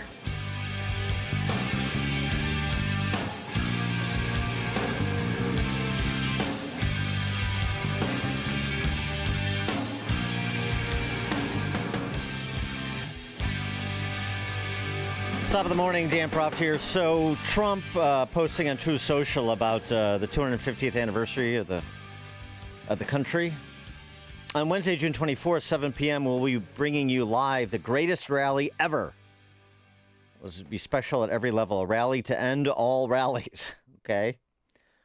We don't want singers with no talent, obviously referring to all of the artists that have were scheduled to sing for one of the celebrations, and I'll get to this in a second because there's some confusion, poor communications. But the Martina McBrides and Young MC and interesting cast of characters they chose. But anyway, they backed out because there was this confusion about America 250 versus Freedom 250. America 250 is an organization that was set up by an act of Congress about a decade ago in preparation for the 250-year celebration. Freedom 250 is a Trump-backed thing. That frankly is better resourced, but is the president's thing, as opposed to America 250 is broader than whoever was going to be the president a decade later. Anyway, the rally to end all rallies the president's touting have the fabulous Lee Greenwood introducing me with what has turned out to be one of the greatest hits of all time, God Bless the USA, and so forth. It will feature the U.S. Army bands, Armed Forces Choir, and so on and so forth. Trump talking about the America 250 celebration earlier this week from the Oval Office. Of these people, right? I never heard of any of them. Oh, that's They're Miranda boring. Devine. I mean, I don't even want them. And when I heard a couple of them canceled out, I said, cancel the whole thing. I don't want to. We're going to do a rally. Yeah. And a rally, nobody's ever gotten crowds like I get at a rally. I had 118,000 people at one. I have 25,000. 25,000 is like a small crowd. Okay? And your music's great. And the only reason I only have 25 is because we have the basketball arrangers. And like at Madison Square Garden, I went to Madison Square Garden. Jim Dolan's the owner. He's a good guy, too. And he said... Yeah. I mean, it's going to be this talk from Miranda Devine, a New York Post columnist, an interview. A little bit of self-indulgent, as Trump has wanted to be. But that's where some of the confusion came in and why these artists were saying, I thought I was doing essentially the America 250 thing, which was independent of the president and predates him and is more at the grassroots level and nonpartisan, versus the Freedom 250 thing, which is Trump's thing. So therein lies some of the confusion, and thus artists succumbing to political pressure under by those who despise the president, of course. Anyway, a related story. There's a book, 250 Great Things About America. People, places, people, and principles we're celebrating. And somebody who apparently contributed to the book is Leo Leibowitz. He is the editor-at-large for Tablet. He's also the host of the Rootless podcast. Leo, thanks for joining us. Appreciate it. Pleasure as always.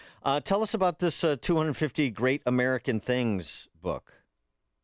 This is a new book from the people who brought you County Highway, which correctly identifies itself as America's only newspaper. It's a fantastic magazine run by Walter Kern and David Samuels, and it's exactly what the title suggests. It is a celebration of America via 250 Great American Things. They're essays by Chris Novoselic, co-founder of Nirvana, the greatest band of the 90s. Kurt Loder. Cool. Kurt Loder. There you go. Fraser, with essays about, I myself wrote about such great American things as Elvis Presley, Star Wars, Scooby-Doo. This is really the book if you want to celebrate America with passion and with joy and not with dumb politics. Oh, very, very interesting. Cool. Okay. It's good to know. But 250 Great American Things. And again, it's by County Highway to honor, of course, the 250th anniversary. All right, let's talk about things that are political, geopolitical, and national security related, starting with the Middle East. And your assessment of the last 5 weeks or so of the president's approach with the Iranians. Dan, I want to be very careful and I want to be very respectful, but frankly, I don't really understand what's going on. I think the president early on showed that he had true vision and true courage to stand up and protect American national security interests by living up to the genocidal Ayatollah regime in Iran, making sure that they did not possess nuclear capabilities, making sure that they did not possess the ability to do something like closing the Straits of Hormuz and impacting something like a third of all energy traffic in the world. The president, unlike any of his predecessors, seemed poised and secure and confident to go ahead and do it. And then suddenly he stopped. Why did he stop? What it is that he thinks we achieved, other than, of course, degrading Iran's nuclear capabilities a little bit and destroying some of their terror infrastructure and leadership, I don't know. Maybe this is some complicated five-dimensional game of chess, and he will yet strike. But if this is everything that we're getting from the war, if we just fought this incredible operation, Epic Fury, and now we just say, well, okay, we're going to leaving the same mad terrorists in control of everything. So they continue to terrorize Saudi, the UAE, Israel, all of our allies, continue to control the energy flow and continue to bolster our enemies like China and Russia. It's kind of a disaster. Well, yeah, I guess what is your assessment? Because maybe this helps explain it. Because I'm a difficult time seeing the cogency here myself. The relationship with the Gulf states, and maybe specifically the Qataris, even more than the Saudis. How do you think that may be playing or influencing the president and the decision he has made, the statements you're hearing, while he reserves the right, of course, the decision he's made to essentially call an end to the hostilities? It's a very good and very complicated question because, as you just noted, just by the setup to your question, there are a whole host of networks of allies in this region. I think, for example, countries like Saudi, the UAE, the Israelis were looking at him and saying, okay, for the first time ever, an American president seems to be cognizant of the absolute threat this genocidal regime in Tehran poses for the entire region. We actually are relieved by the fact that America stands by its allies. And Trump made, further great pushes in convincing some countries to leave OPEC for the first time and begin to break this kind of monopoly that some of these organizations had on international energy. Then to turn around and say, hey, just kidding, no, Iran gets to stay in power, and also we would give them compensation and take them off sanctions in a way that even the Obama people couldn't even dream of doing for Iran. I think that would send shockwaves through the region. I think it would telegraph to our allies that we're not very serious about protecting our own national security interests, let alone protecting the allyship with them. I think it would be very, very bad. The Qataris will do what the Qataris always do, which is take their, gajillions of dollars, to use a technical term, and try to buy for themselves some kind of influence. But I think the more important thing is that Trump really had an opportunity to forge a brand new reality in the region that forwarded American interest first and foremost. And instead, he did exactly what the Obama team were doing and created some kind of weird realignment in the region in which the Iranians, once again, are on top for no reason.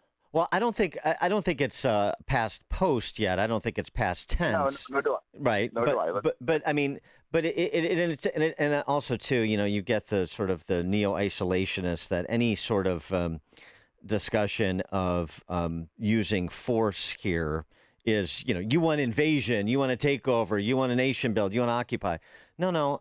There are middle ways too, which really focusing on the Strait take that away from the Iranians as a card they can play, and perhaps permanently. And so, the combination of some of additional surgical strikes with, and we talked to Rich Goldberg about this from FDD yesterday, with a more formal and robust Project Freedom as opposed to a sort of under the fold one that's going on now with a limited number of commercial ships. Why is it that can't be done? When you talk to military experts, they say if the U.S. Navy wanted to do this, if we were charged to do this, then we would do this and we would accomplish it. I think you could. So that's a. Plus, look. Go ahead. We could even go further than that. We could say something like, okay, look, we have a pretty good example of how to do this from the first and very successful, Gulf War in the early 90s.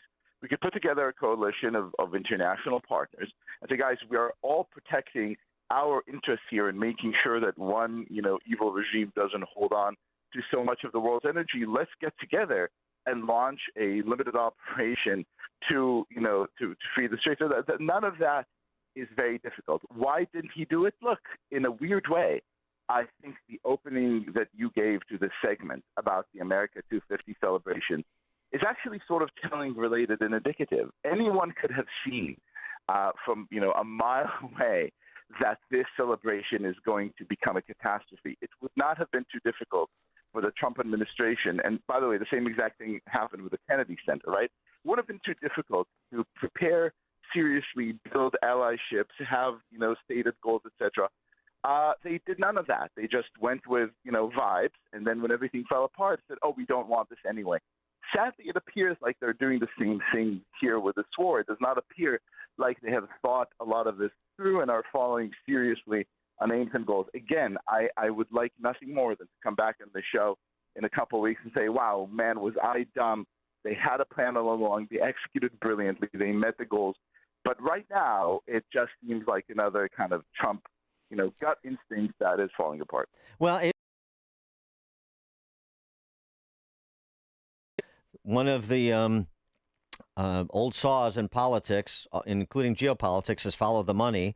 And we talk about it with respect to the left and NGOs. Well, let's talk about it with respect to some of our, quote unquote allies. I mean, there's this great piece the Foundation of Defense of Democracies did mapping Qatar's $400 billion footprint in the United States. And Qatar, who gave Trump a plane, a new Air Force One that he took, which I don't think he should have. But I digress. I mean, just from Qatar it's an ally of convenience, but Qatar is a state that has been a sponsor and shelterer of the likes of Al Qaeda and Hamas. Not this, propaganda outlet that we would otherwise describe as just that, Al Jazeera, if we weren't sort of allies of convenience. Footprint and where it shows up in America, $84 billion for America's related defense issues, $25 billion in energy, all the way down to $8.5 million for K through 12, $3.6 million for youth programs. They give to local governments. They gave $5 million to the Mayor's Fund of L.A. to help expand the city's Angelino card program to provide prepaid debit cards to L.A. residents impacted by COVID-19. I mean, it's really the tentacles and their influence in higher education in America, but it's much broader than that. And their portfolio is much more complicated than I think is being presented and is realized. The most crucially important national security challenges that we are facing. I mean, look, the list that you read is long and terrifying, but the thing that terrifies me the most is one of the quote-unquote smaller items, K through 12. Imagine sending your kids to school, and this is not science fiction or scare tactics. This is a reality for millions of American kids. Imagine sending your kid to school and knowing that the lesson plan on, the Middle East, on history, on whatever, is paid for by the same exact people who hosted and paid and supported Hamas, by America's absolute worst enemies. This absolutely has to stop. Al Jazeera has to be recognized as what it is, which is a state-run Oppo propaganda network. Russia today, we have a very big, real problem with our enemies getting very, very good at buying influence and having great propaganda efforts against us, which we haven't taken seriously. The fact that, for example, Candace Owens is currently in Russia participating in a Vladimir Putin conference and really helping bolster our main or one of our main geopolitical rivals' talking points to millions of our listeners. At large for Tablet. He's also the host of the Rootless podcast and a contributor to the book we mentioned at the outset, 250 Great American Things, published by County Highway. Check that out as well. Leo, thanks as always. Appreciate it. A pleasure. Before you see it on TV, share it on Facebook, or read about it in the paper, hear it here first. This is Chicago's Morning Answer on AM 560. The Answer. When you build a home for the next chapter of your life, you're not just choosing floor plans, finishes, and paint colors. You're making a decision about where your life continues after all the years you've worked so hard. At Steiner Homes, we understand that because we're a family business that's been building custom homes in Northwest Indiana for over 30 years. And for us, this isn't just a business, it's a calling. Every Steiner home is built with intention. No shortcuts, no compromises. Just craftsmanship you can see and quality you can feel. There's a reason more empty nesters are choosing Indiana. Lower taxes mean your money goes further. Safer communities mean real peace of mind. It's a place where neighbors still wave, families flourish, and you can finally put down roots that feel right. From the very first sketch to the final walkthrough, we treat every home like it's our own family moving in. If you're ready to build a home and right-size your life in a smarter, safer place, start with people who truly care. Steiner Homes of Northwest Indiana. Love where you live. Learn more at steinerhomesltd.com. Hey, this is Sean Thompson. Most of us spend our entire lives in the paycheck mode. You work, you get 30% taken from the G, you pay your bills, repeat and rinse. And that's how time goes by. Then all of a sudden you're old. Retirement hits. Suddenly, you're the one who has to figure out your paycheck that isn't there anymore. Markets are bumpy, prices are up, things can get stressful real fast. That's why having a real income plan matters. Tom Fortino and the team at Alpha Wealth Group can help you build a strategy to turn your hard-earned savings into a reliable retirement income. They coordinate with your Social Security and your tax planning so you can stop wondering if you're withdrawing the right amount at the right time. Tom Fortino and the people of Alpha Wealth Group have been doing this for 30 years. They can help you by giving you a complimentary retirement roadmap. And all you have to do is call 630-864-6711. That's 630-864-6711.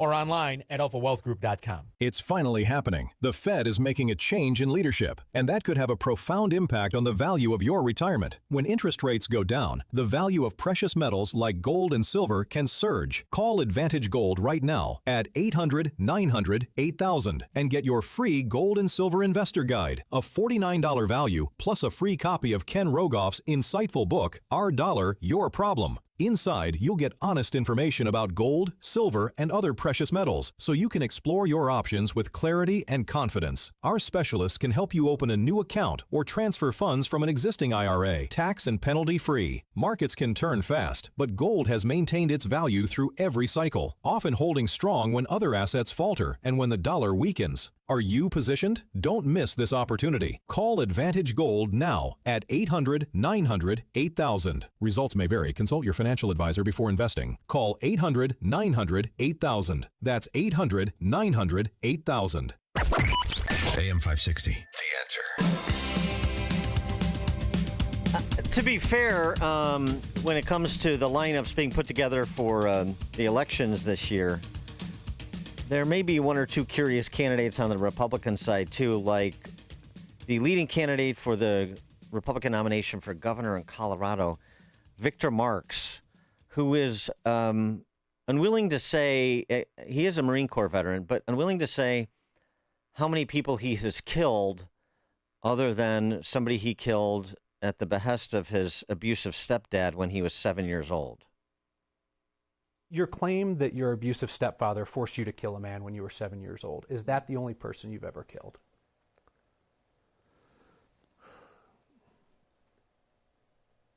Well, I would say as a child, yes. I mean, without question. Okay.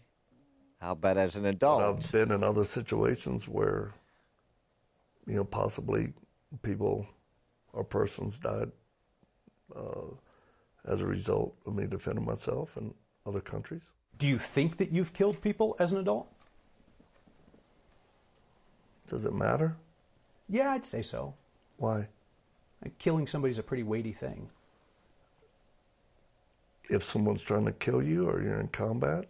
It's still a weighty thing to take somebody else's life. I mean, it could be self-defense, it could be justified, but it's still a weighty thing. So I'm just asking you, how many people have you killed? Well, if I did, I wouldn't be telling a reporter sitting here in my training center. How about voters? Would you tell voters? There's no need. I don't think that's important. It's actually kind of, it's an odd question to me. Because you actually talk. Yeah, well, that's an odd answer, especially when he later goes on to be asked about, he allegedly called in an airstrike against 70 Taliban. And he was asked, as a civilian, maybe a civilian contractor, I don't know, can civilians do that? Yes. He also performs exorcisms. He also charges $99 for a spiritual welfare guide on his website. Odd, to say the least. It's now 7 o'clock on AM 560.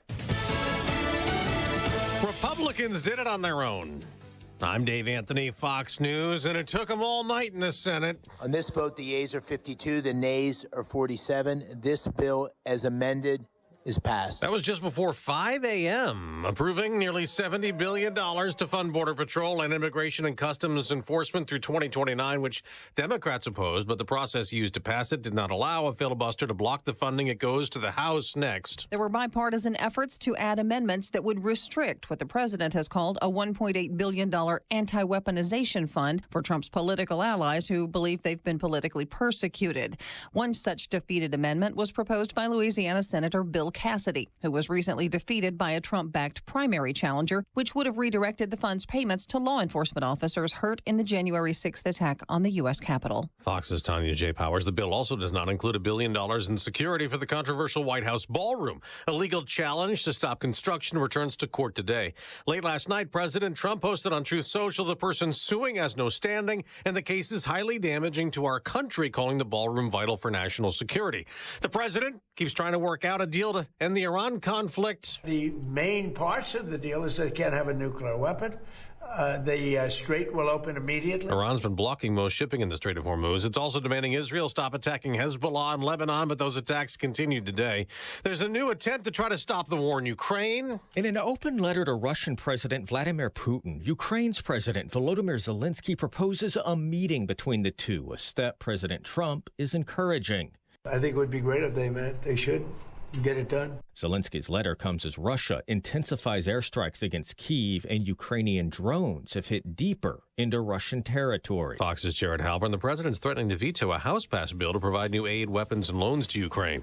America's listening to Fox News.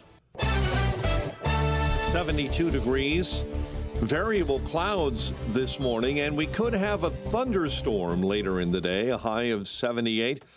I'm Mike Scott in the QC Kinetics newsroom, and here are our top stories on WIND Chicago.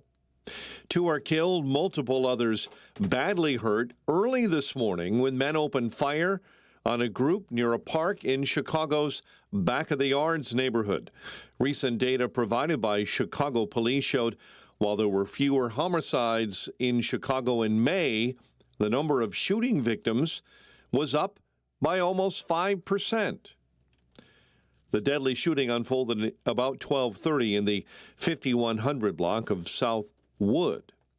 Federal investigators are now conducting a wide-ranging investigation after one person was found dead following what is said to be an explosion that left a portion of the Eisenhower Expressway closed for nearly 9 hours. Horrible. Not only 290 backed up, of course, everybody's getting rerouted throughout the streets. State police say troopers responded to an active incident on westbound 290 between Manheim and the Tri-State. All lanes were blocked. Many commuters and travelers were trapped with nowhere to go and very poor communication by authorities on the scene. Horrible. Not only 290 backed up, of course, everybody's getting rerouted throughout the streets. Cook County Medical Examiner's Office confirmed the death of a male on the expressway. The incident, again, is now headed investigative-wise by the FBI and the ATF.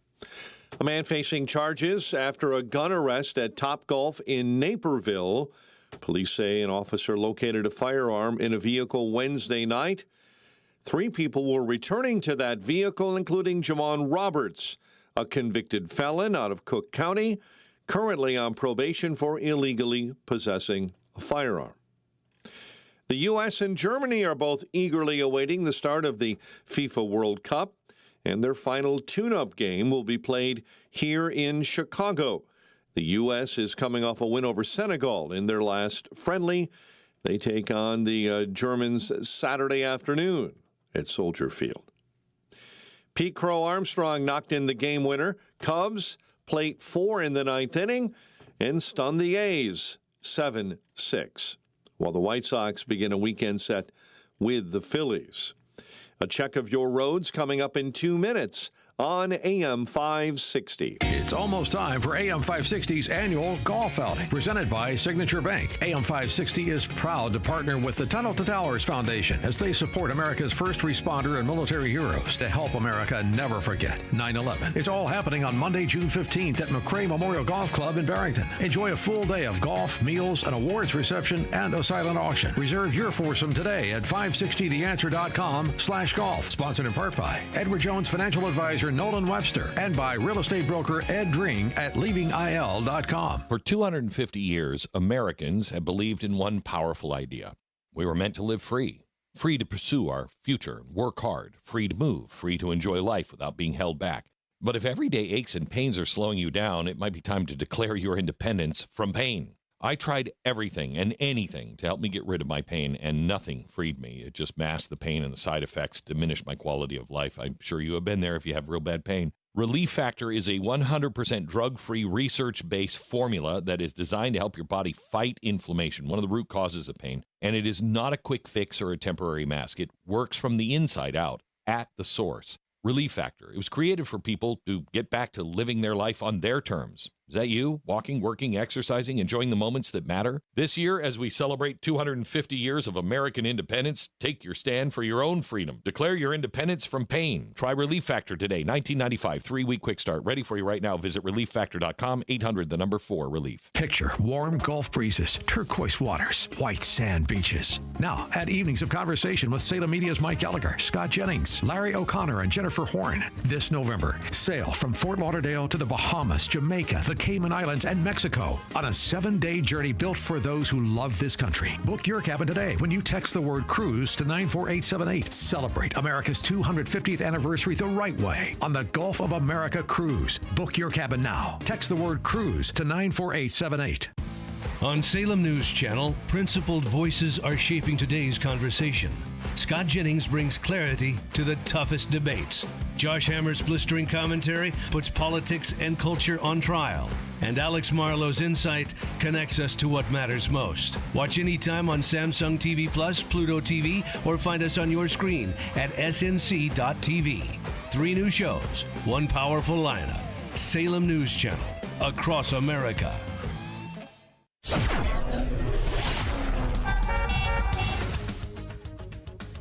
7:07. Let's get an update on the roads in the Team Hochberg Traffic Center. 8094, problems this morning. Slowdowns westbound between Klein and Kennedy Ave. Stop and go traffic on DuSable Lakeshore Drive northbound.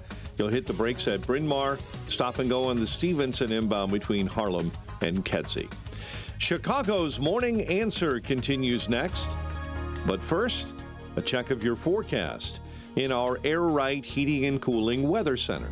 Today, expect some sunshine peeking through the clouds along with breezy conditions. It won't be as warm as recent days with a high of 79.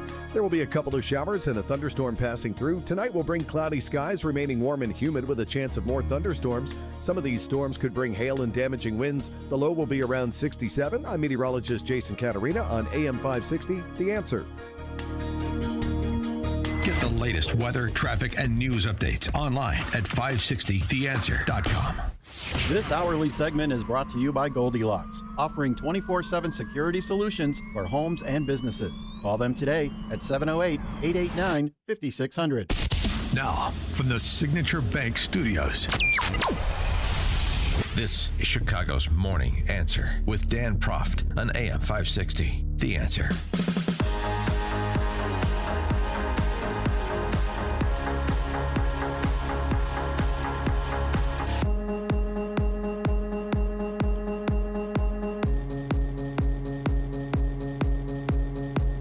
Top of the morning, Dan Proft here. Returning to a story we discussed a bit earlier, the New York Times report on Graham Plantner. Several women who dated Graham Plantner recall quote-unquote unsettling behavior. 2 women in particular profiled.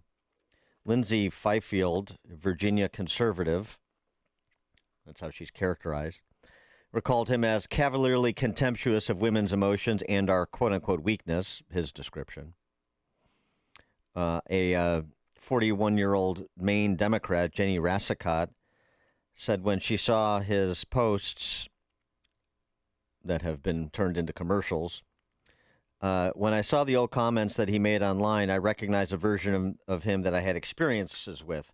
The comments online are bizarre comments about rape, other such matters. For example, Fifield recalling that he would spout bizarre fantasies about raping home invaders. He said this a lot. If anybody ever broke in here, I would rape them. He was like, I would rape them to show them I'm dominant. Adding that he would clarify he wouldn't be raping the hypothetical intruders in a, quote, sexual way, not in a gay way, unquote. She claimed that he would leave the assault rifle lying around in the apartment and a sharp forestry axe that he would hone while he watched TV and offered his thoughts on rape and killing people. He would talk about killing people he considered a threat and how rape was an act of power, she said. Okay. In addition to that, there were allegations of, well, assault. I mean, he didn't punch her, but he, according to her, grabbed her hard enough on the shoulders when they were having disagreements that it hurt, and he left marks. This was Graham Plantner responding on MS Now to this story after Chris Hayes is properly deferential leading up to getting his response. Graham Plantner, Democratic candidate for Senate in Maine, joins me now. Mr. Plantner, it's good to have you on. Thank you so much for doing this. Yeah, thanks, Chris. I really appreciate it. Thanks for having me on. I just want to say at the start that, we've had you on before, and I think you and I are both people that in other contexts talk about income inequality and healthcare and all those issues, which are extremely important, and we devote a lot of time to on this program. This is not, the thing that we spend a lot of time chasing.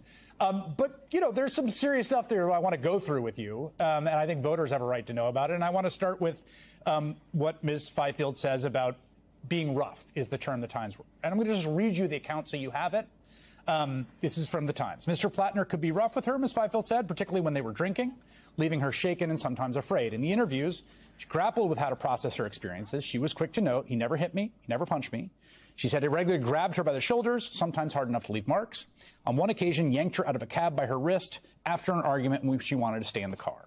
During one argument, she recalled he twisted her arm behind her back, shoved her into a bedroom, and held the door closed from the other side so she couldn't get out, telling her to remain there until she was calm. Eventually, Ms. Fifield said she fell asleep and left the next morning. It hurt, she said, but she added, it didn't cause any injury. It didn't break my arm. Did that happen? No, it did not. There are some allegations in this piece that I just want to be kind of unequivocal about are simply not true. Anything alleging physicality, anything alleging that I knew what my tattoo was, these are the statements of someone who's politically motivated. In this piece, there's a lot about my struggling, not being a good boyfriend, certainly self-medicating with alcohol, and I've been very upfront since the beginning of this campaign that was a pretty dark period of my life after I came back from my combat service, and that's what that kind of life looks like. And so there are things in this that I absolutely will take responsibility for and have been speaking about openly for months now. But those serious allegations are just not true. And his fellow travelers are still hanging on to him. And the way they're doing it is by, offering ever-evolving standards of appropriate conduct for someone seeking high office, like Senator Michael Bennet explained, Colorado senator running for governor. I think that it's really important for us to have a standard of public behavior for our elected officials. I know there are a lot of elected officials that don't meet that standard. I mean, you obviously don't think the president meets that high standard that you're talking about. Does Graham Plantner meet that high standard in your view? Well, I definitely don't think the president meets that standard. But what about Graham Plantner? Standard. I think I think that's a fair question. That is what the election in Maine is going to partly be about. What's your view? I'm busy running for governor of Colorado. Yeah, I don't have time to apply my standards to everybody running. I've got other things to do. Sure, of course. For more on this, please be joined by Mollie Hemingway, editor-in-chief of The Federalist, senior journalism fellow at Hillsdale College, Fox News contributor, best-selling author of Alito, the justice who reshaped the Supreme Court and restored the Constitution, her book, Alito. And she's coming to town. She's going to be in town a week from today, Friday, June 12th, Saturday, June 13th, for the Making the Case conference, which is happening at Concordia College. You can get more information, Concordia University. You get more information, at issues, etc., issuesetc.org, issuesetc.org for more information on the conference next weekend, where she's a speaker, and so is Ron DeSantis and others next weekend. Mollie, thanks so much for joining us again. Appreciate it. It's great to be here with you. So the curious case of Graham Plantner. Yeah, this is quite the situation that is that the voters of Maine are getting to deal with. In the latest revelations about his poor treatment of women are just that, the latest revelations. People in Maine, left-wing people in Maine, like him because of his left-wing economic and social policies. But many voters are concerned by things like his Nazi tattoo. Yeah, and I heard well. what you just played there about how he said that Lindsay Fifield, and I will admit that I, or I'll, full disclosure, know this person. She lives here in D.C. That he's saying that she lied when she said she knew about his Nazi tattoo. The New York Times reviewed texts that she had written long before this became public, talking about his Nazi tattoo. It is a pathological lying type situation to say that she is lying when she says she knew about his Nazi tattoo before he says, he claims, oh, I had a Nazi tattoo, but I didn't realize it was a Nazi tattoo. Right. The idea that she would know it's a Nazi tattoo, but he wouldn't, boggles the mind. And it's, again, this type, I know politicians lie, we're all used to that, but this is a pathological type lying situation, it seems to me. Well, yeah, and he also, I didn't know it was a Nazi tattoo, and it was a dark period in my life. Well, what is whether it was a dark or bright period have to do if you didn't know? It sounds like you're explaining why you got the Nazi tattoo while denying that you got the Nazi tattoo. Yeah, it's such a good point, and it doesn't make any sense, and it's something that you wouldn't accept if your children, gave you excuses like this. And this guy's running to be a senator. It's also so fascinating to me that he's running to be a senator against truly the most moderate person in the Senate, Susan Collins. Sometimes people try to justify really radical policies or people or bad behavior, but say, oh, it's so important that we fight this person that they're running against. Susan Collins? Really? Like, this is who everyone agrees is the most moderate person in the Senate, not a radical, right-wing Republican or anything like that. And yet, even here, people are willing to vote for Graham Plattner, Nazi tattoo-wearing, girlfriend-abusing or harming Senate candidate. Yeah, I would have liked Caitlin Collins to ask Michael Bennet if he thinks Susan Collins or Graham Plattner come closer to the standards public officials need to be held to. Who's closer? I don't think Susan Collins has been embroiled in any sexting scandals recently, but I'm not positive on that. Nothing of the kind. Never even a hint or of an allegation against her. But it is, it is a pickle that Democrats are in because this guy isn't just bad. And, a lot of politicians have trouble or cheat on their wives or something. This is a whole nother level of inappropriate behavior that we're hearing about. Well, the word used, the pathological lying, it's not just about the tattoo. It's about everything. It's about his upbringing. It's about his business. It's about other people's military service. It's just one thing after the other that doesn't hold up. It's about Susan Collins sending him off to war. All these things that are just obviously untrue, and it's every aspect of his life where he where the truth is a stranger. And it's also about things like his presence on online platforms that are known for abuse of, where bad actors play, that he was still on until just this week. It's about his wife telling the campaign he's sexting with other women right now during our marriage. They've only been married, I think, 2 years. Yeah. During this marriage, he's been with other women. So what's interesting is the actual reason why Maine voters should be concerned about him is probably his politics, right? Like, he really is radical. He's a child of wealth, of extreme wealth. He had elite privilege at the schools he went to. And yet he wants to destroy the American system. He's radically opposed to the market, to rule of law. So those are even bigger issues for the people of Maine than his personal bad behavior. But this is going to make it very difficult for them to win this race if he wins the primary. Yeah, and again, just the mindset too. These weird comments about rape and masturbation and all sorts of things that he felt compelled to announce publicly. It just speaks to somebody that is not mentally healthy, let's say. Right, and many men have come back from combat, and we all agree that this can be a very difficult situation for people without resorting to the type of extreme sexual behavior or horrible treatment of other people. And he seems to be trying to get a lot excused by the fact that he was a Marine. But being a Marine is not a sufficient trait to having been a Marine is not a sufficient trait to be elected to the Senate. particularly when you have all of these other issues. But, it's like there's so many people with these problems, too.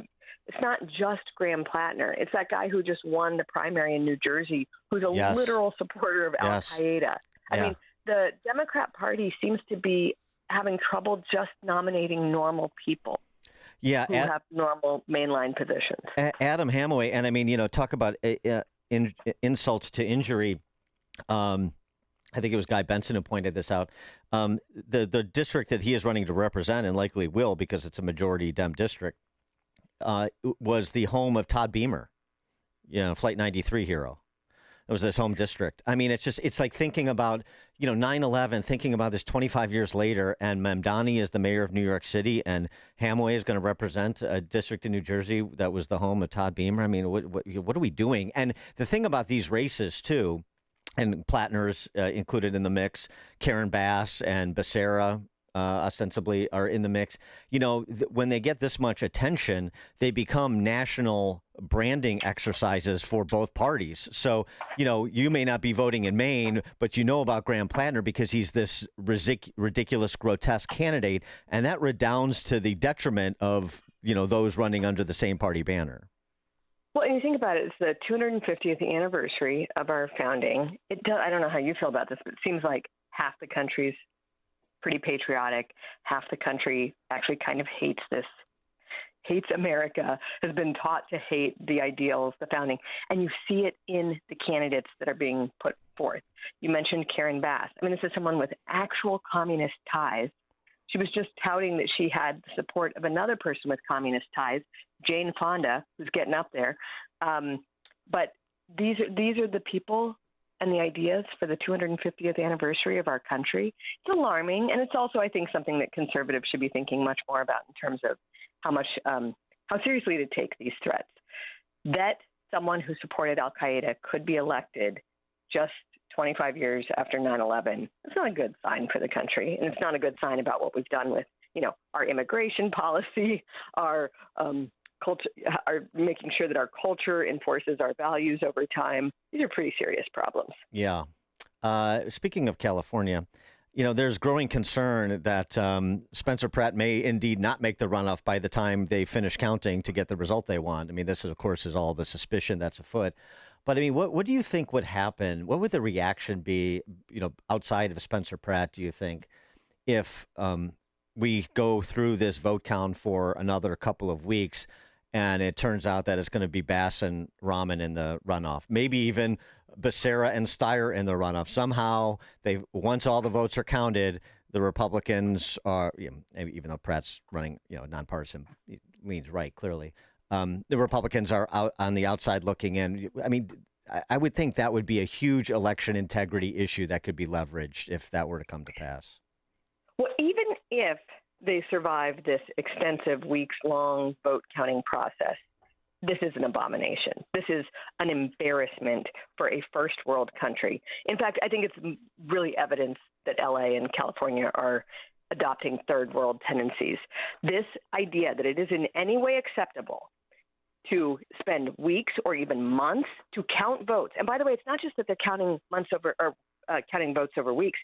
They change the number of ballots that they're counting each day. They'll say, oh, now it's this number, or not, meaning the total number of ballots, because you can keep voting and you can keep collecting ballots from different places.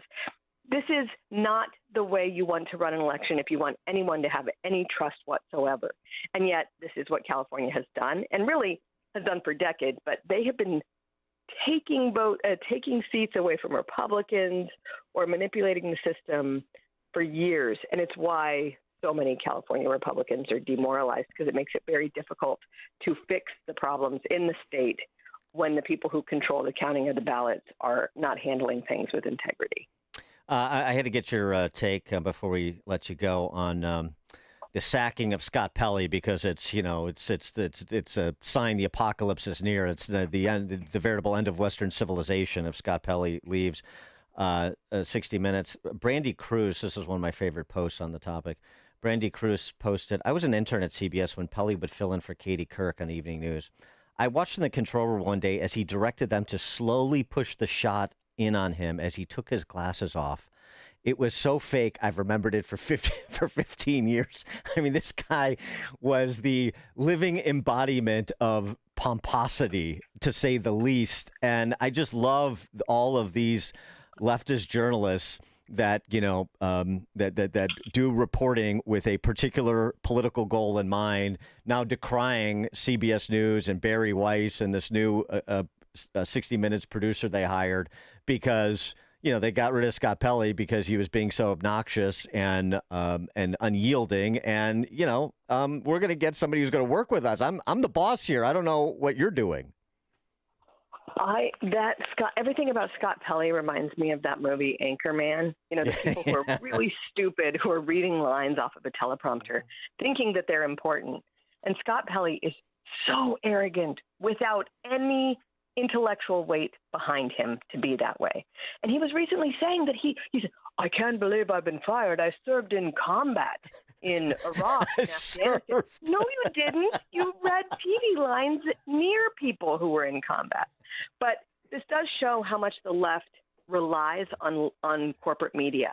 They're horrified that he's out because they need 60 Minutes to continue to be Democrat propaganda. And they need CBS News to be one of those main networks that pushes Democrat propaganda. And this has been so nefarious for the country, how the media treat these things. And how much help they give the Democrats over the Republicans. And it's somewhat insane that we have allowed this to continue for so many decades. Molly Hemingway is the editor-in-chief of The Federalist, Federalist.com, senior journalism fellow at Hillsdale College, Fox News contributor, best-selling author of Alito, The Justice Who Reshaped the Supreme Court and Restored the Constitution. And again, the book is Alito. And again, the conference that she is speaking at, along with Ron DeSantis and others, next weekend, the 12th and the 13th of June at Concordia University in River Forest. For more information, to get tickets, you go to issuesetc.org. Molly, thanks so much for joining us. Continued success with the book, and good luck with the conference. Thank you. Take care. Take care. And she joined us on the alphawealthgroup.com answer line. Hear about the big stories of the day, then talk about them right here on Chicago's Morning Answer on AM 560. The Answer. Every morning, students and faculty fill your school's hallways. And every morning, parents trust you to know who's there with them. With ID Supply, that trust is earned and visible. From student and staff ID cards to secure visitor badge systems, ID Supply helps you instantly identify who belongs on campus at a glance, while keeping your entire facility safer. Visitor badges expire automatically, so no one stays longer than they should. And parents, they can feel confident knowing their school has a system in place. Need supplies? We've got you covered. ID card printers, ribbons, and custom lanyards in your school colors. Most orders ship same day. Parents, if your child's school doesn't have a visitor ID system, ask them about ID Supply, because knowing who's on campus shouldn't be a question. Get 10% off your first order with code SCHOOL10. That's SCHOOL10. Visit idsupply.com or call 800-647-5562. Again, that's 800-647-5562. ID Supply. Trusted by schools for over 20 years. Hey, business owners, is your business and money in good hands? Does your bank invest in your success? Hi, Mike Gallagher here, letting you know that when you need a relationship bank, Signature Bank makes commercial banking personal. I love these guys. Not only do they have expansive industry experience, a strong financial track record, but they're also highly capitalized for strategic growth. That's so important. That's why Signature Bank is my bank. They know what it means to grow a business by designing solutions that are right for you and only you. These are real people. They're ready to help. So reach out to my friends at Signature Bank. Make the call today, 773-467-5630, 773-467-5630, or visit them online at signaturebank.bank. That's signaturebank.bank. Your business could be Signature Bank's next success story. Go online, signaturebank.bank, member FDIC, equal housing lender. Signature Bank. Have you been watching gold and silver lately? Hard to ignore.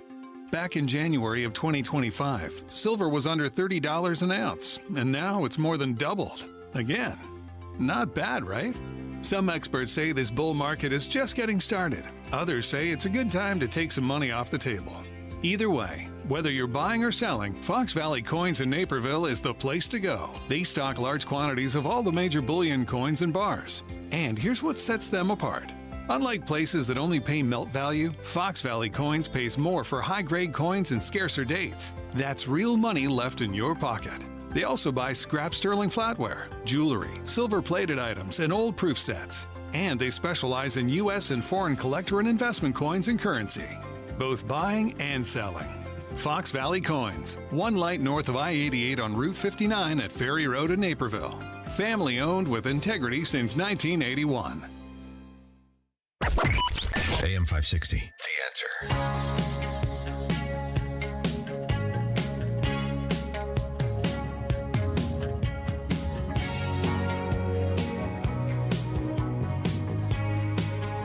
Coming up at 7:37, speaking of immigration, as Molly Hemingway mentioned, Eric Schmidt, senator from Missouri, gets in a bit of a row with one of the dumbest people in America, who also happens to be a senator from Hawaii, Mazie Hirono, over his legislation on deportation.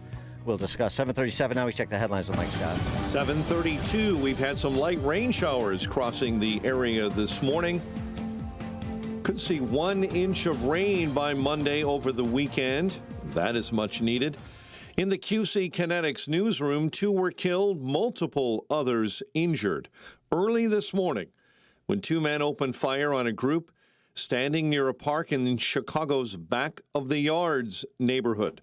Chicago police tell us it happened about 12:30 a.m. in the 5100 block of South Wood. The Senate has passed legislation funding President Donald Trump's immigration enforcement agencies and sending that bill on to the House. This reform bill, this compromise here, would include a ban of a government-backed digital currency for 3 years, and House conservatives wanted a permanent ban on that. And it also would prohibit the FBI from using Section 702 of FISA against the prosecution of an American. So they thought they had an agreement there, and that all fell apart. The program, the authorization expires, but what happens at the end of next week, the FISA court has indicated that they can still use the program. The question is whether or not that the telecommunications companies will continue to provide the data without the legal cover. Federal investigators are now conducting a wide-ranging investigation after one person was found dead following an explosion that left a portion of the Eisenhower Expressway closed for 9 hours. Horrible. Not only 290 backed up, of course, everybody's getting rerouted throughout the streets. All lanes were blocked. Many commuters and travelers were trapped. Nowhere to go. Very poor communication by authorities on the scene. The Cook County Medical Examiner's Office confirmed the death of a male in the middle of the expressway in Hillside, and that incident, again, is now being headed investigatorily by the FBI and the ATF. The Vatican reviewing an appeal to the closure of a Catholic school in Hoffman Estates. St. Hubert Catholic School, one of 6, closed by the Archdiocese. The Archdiocese rejected a request for Cardinal Blaise Cupich to reconsider. So the parents appealed to the Pope. The Archdiocese cited declining enrollment and financial losses for the school's closure. A boy accused of planning to carry out a shooting at a Joliet school last month is now facing charges. Police say officers were called May 22nd to a home in Plainfield Township where a family had held down the child after discovering he was armed with a firearm and on his way to a nearby school in Joliet. The boy was sent to a hospital for evaluation after making both suicidal and homicidal statements. Chicago sports. Pete Crow Armstrong, the game winner as the Cubs played 4 in the 9th, and they stunned the A's 7-6 to avoid the sweep. Cubs and Giants this afternoon at Wrigley Field, while the White Sox begin a weekend set against the Phillies. We'll have a check of the roads coming up in 2 minutes on AM 560. If you listen to the mainstream media and the Democrats, you'd think it was a sin to be black and conservative. Well, John Anthony blows up that perception every week on Black and Right. Join John tomorrow afternoon at 4 when he pushes back against the left and its regressive, progressive agenda that tries to dictate how people should think or feel about politics. Listen to Black and Right tomorrow afternoon at 4, right here on AM 560. The Answer. This is Hugh Hewitt for townhall.com. The next few months are anniversary heavy for our nation.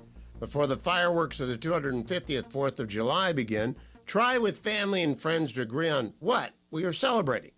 Try as well to articulate how we defend what our country has long been committed to. We're also only 3 months away from the 25th anniversary of the 9/11 terrorist attacks by al-Qaeda. The great and awful anniversaries are connected by that which the first proclaimed and which the second attempted to end, freedom. We ought to spend the part of this celebration in reflecting on and admiring the courage of not just those who voted yes on the Declaration, but also those who had the courage to actually sign their names to that document on August 2nd, 1776. This brace of anniversaries ahead should remind every American that ours is a unique and enduring commitment to human liberty.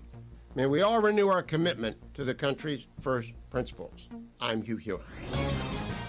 You've probably heard all those ads for life insurance. Just a few dollars a day, apply online in minutes, no medical exam. Simple, easy, and cheap, right? Now you're thinking, maybe I should get a quote. Well, smart thinking. Everyone should have life insurance. But here's what they don't tell you. Those few dollars a day rates, they're for young people in perfect health.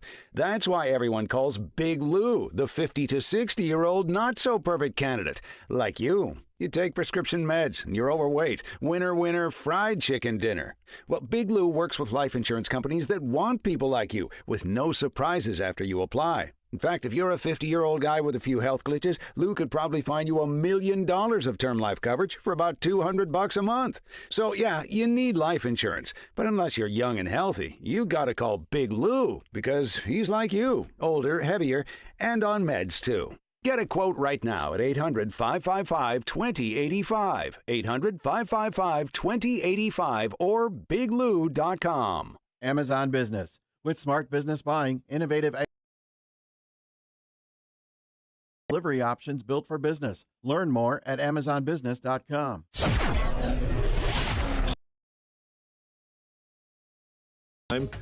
Delays on the Stevenson stop-and-go traffic on the inbound side between Harlem and Kedzie.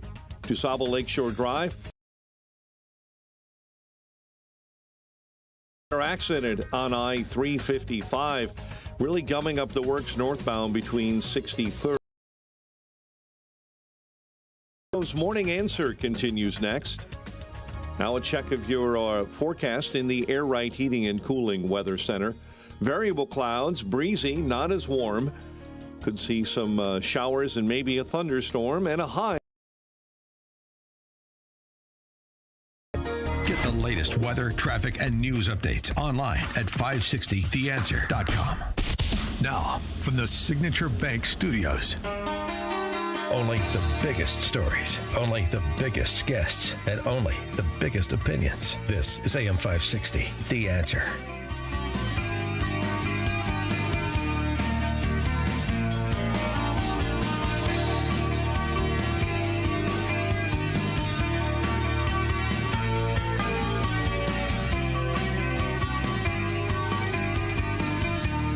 Top of the morning, Dan Proft here.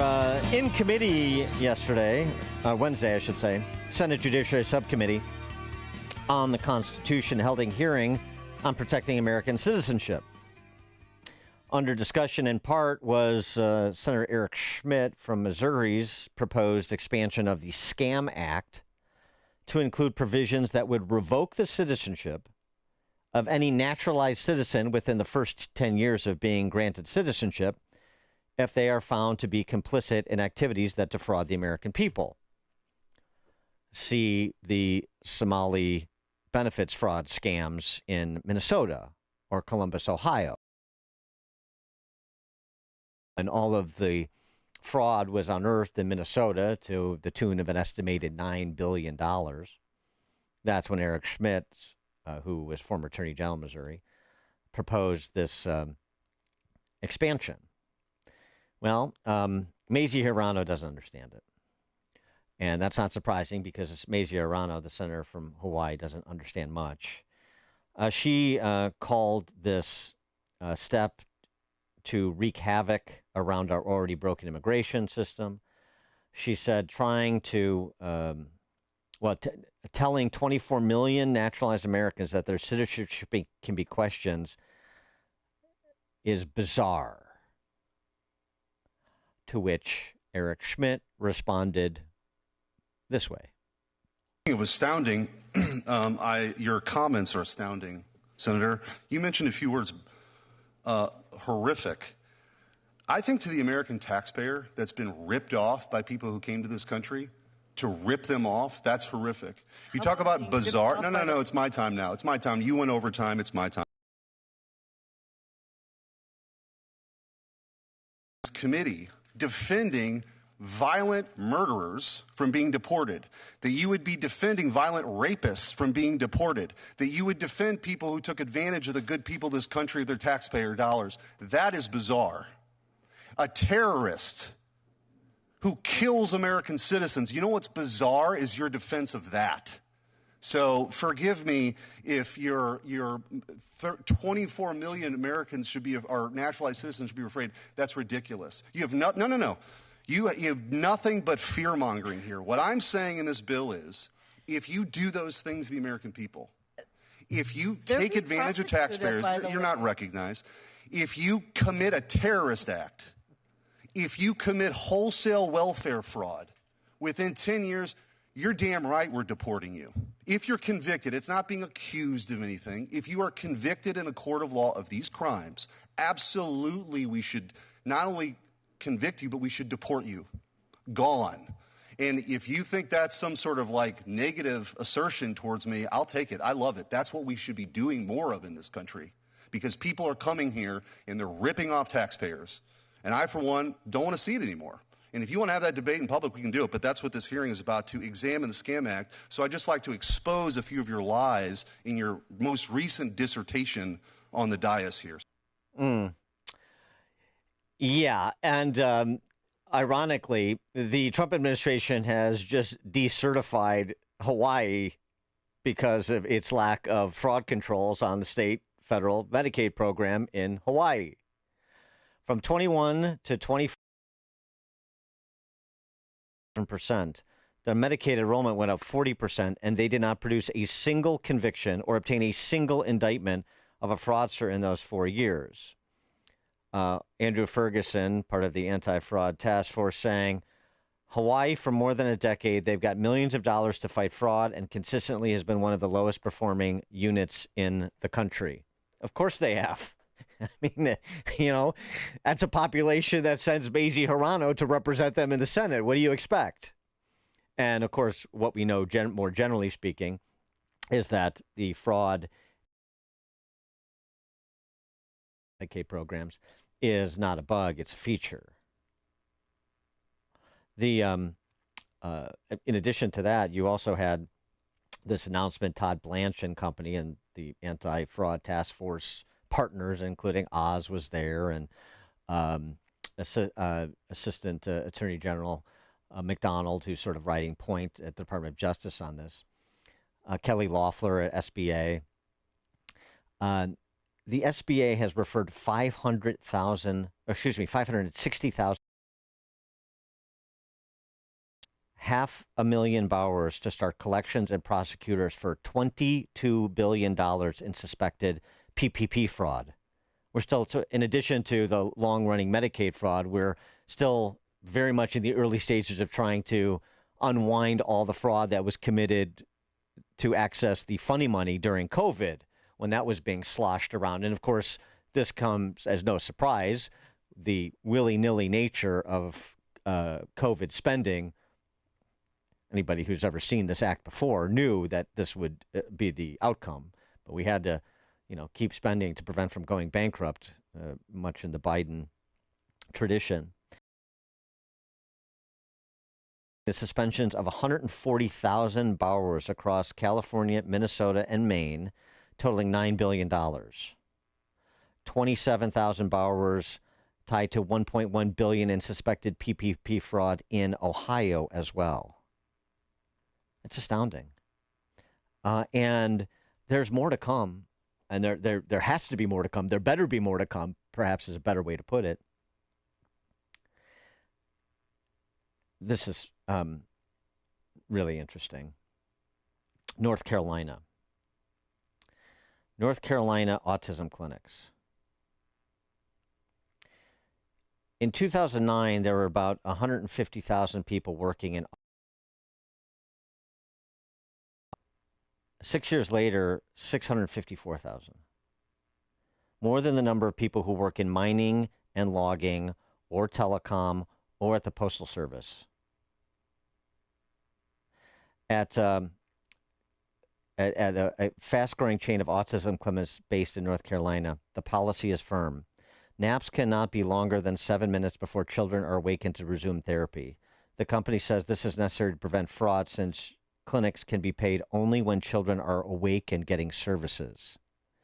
But it also allows the clinic to bill insurers or Medicaid for more hours.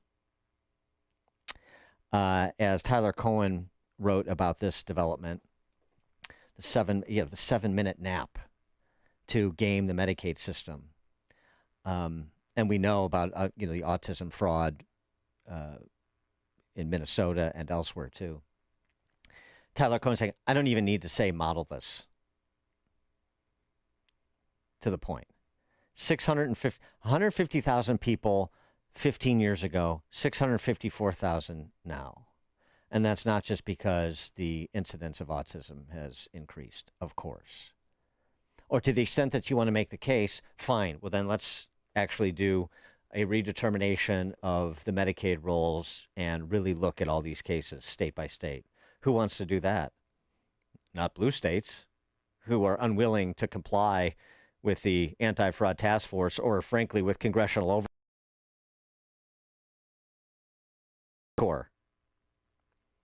And Mazie Hirono is going to call this bizarre because some people got in under the wire with respect to citizenship and have been engaged in fraud at scale of these transfer programs. This, to me, I will say again, continues to be such a big issue, and you can't do enough to get your arms around it, to advance prosecutions, to highlight stories like Luke Rosiak did earlier this week that we played in Testimony Before Congress, his multi-part series at Daily Wire on Medicaid fraud, mainly in Columbus, Ohio, which has been really good. It's such a huge issue because it transcends the customary political boundaries. Nobody is going to be a proponent of fraud.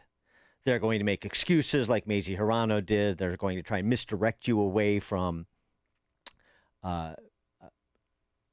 what is happening. They're going to turn a blind eye like Katie Wilson has done in Seattle when asked if there's going to be any look-see into the allegations of fraud. No interest. Okay. All right. It's a real political opportunity for J.D. Vance specifically, and the Trump administration, but for Republicans across the board in every state. Again, it's like the citizen journalist. There's a lot of people who could be Nick Shirley or do the same thing that Nick Shirley is doing in the states in which he's not doing it, states and cities in which he's not doing it, or Nick Sorter or some of the other people that are doing similar. And the same thing with political parties, particularly in states where the Republican Party is in a super minority position, those deep blue states of California and Illinois and New York and New Jersey. These are great issues to pick up and run with. And you have Republican legislators in the legislative bodies in all these states. They have access to staff. They should be able to get information from state government on behalf of their constituents. They can assist the federal government even if the political power structure that dominates their particular states, as is the case in Illinois, do not want to. I mean, there's a lot to be done here that can be done here with a little bit of legwork. Glenn in Orlando. Yeah, Dan, good morning. Thanks for taking my call. I remember there was a big controversy about the PPP fraud in Cook County at the judicial department with supervisors involved with PPP fraud having to resign. I wonder if they are continuing with that investigation, because there can't be one or two. There's got to be a lot of people involved in this. Thanks for the call, Glenn. Right, and you know the culture. I know the culture in Chicagoland is, you know, cut me in or cut it out, and so maybe there's not the same outrage about fraud that there is in places that don't have such a poisonous political culture. But just remember, even here, many, many more people are cut out than are cut in. Many multiples more are not benefiting from the largesse, the fraud, the insider dealings. And it's like stories that we talked about yesterday, that Luke Rosiak story about these Bhutanese refugees turned Medicaid multimillionaires. You know, you gotta provide form to the function. You got to put human faces to the bad actions. Can't just be billions of dollars and enrollment numbers and Medicaid and what percentage increase and so on and so on. You know, you got to tell stories. And say, this is what the system is allowing. This is who you're underwriting. You're working your ass off to make $75,000 a year so we can liquidate your home from out from underneath you so that some Bhutanese refugee can fly private by bilking the Medicaid system. You know, those dots are relatively easy to connect when you tell the stories, when you have actual case studies. And that's what we have to do. And it's doable. Because it will roil people. It's easy to understand. I mean, think about how much the left gets away with the tired politics of class envy business. I mean, this is of that vein, but it's substantive as opposed to the vacuousness of their claims. Mike, Northwest Indiana. Hey, good morning. It reminds me of this, the Democrats' reaction. It reminds me of Claude Rains in Casablanca, where he says to Bogart, "I'm shocked to find there's gambling going on in this institution." And a second later, somebody stuffs a lot of pills in his pocket. Right. Yes. You know, there's no way that much money can be stolen without the help and assistance of people in that chain, period. It's impossible. They're all in on it. Thanks for the call, Mike. And again, if you had people that were being a little bit more vociferous, just staying in Illinois, for example, some Republican legislators that were really beating this drum, then maybe you would encourage some courage from inside state government. By the way, they know people in these agencies. There are some Republicans left in these agencies. Encourage some people to provide roadmaps. Let's get this stuff out and into the public arena. A little bit of elbow grease and a little bit of courage goes a long way. Deborah, Arlington Heights. Hey, Dan. You know, my husband and I are still working. We're past retirement age. We had a big setback in the Great Recession. And we keep working because we need to, because that's the thing we need to do to take care of ourselves. And it gets so frustrating when I hear story after story of people grifting the system, and the American taxpayers are on the hook for it. And I'm sitting there working every day, and I'm like, I'm sick and tired of paying for it, to be quite frank. Yeah. No, exactly. And I think that's the majority attitude. Now you have to turn that into a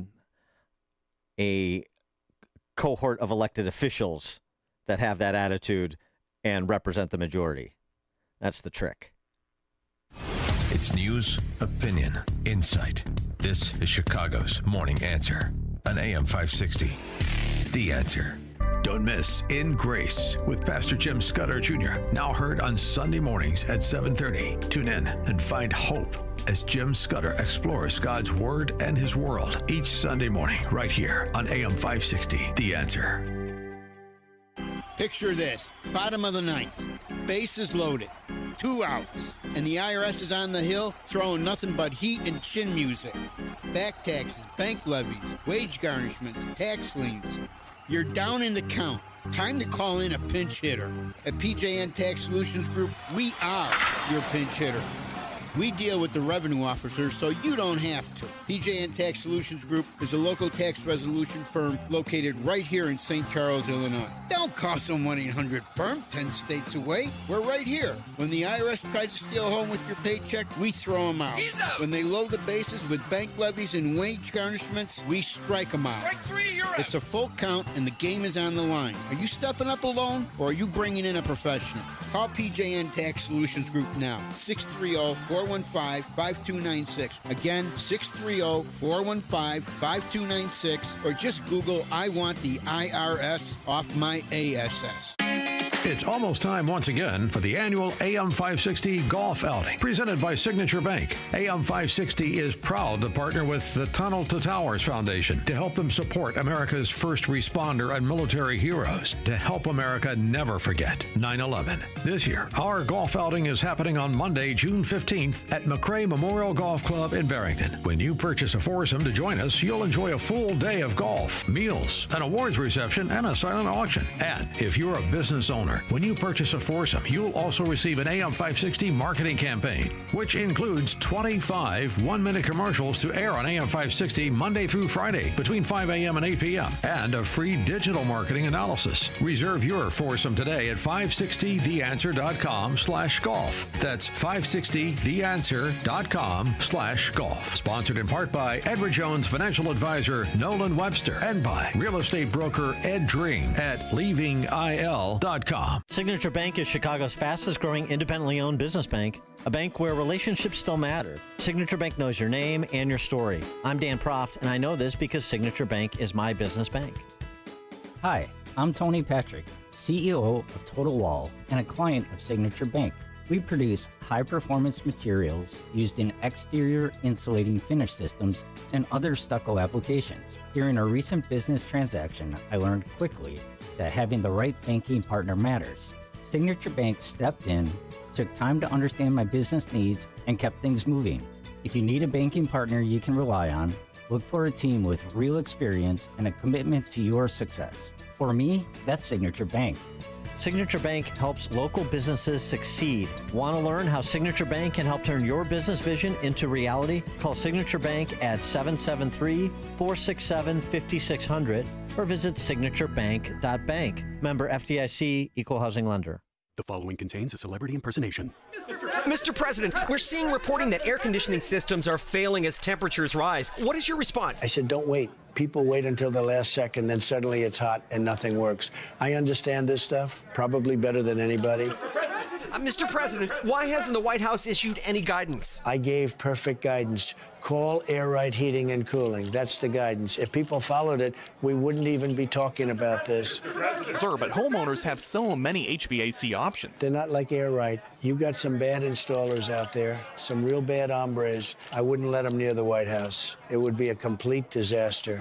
Mr. President, there are reports of significant rebates on new systems. Can you confirm? I've heard about them. A lot of people talking about them. If you miss out, you'd have to be really not so smart. Tremendous savings, let me tell you. Visit Air Right Heating and Cooling at AIR-RITE.com.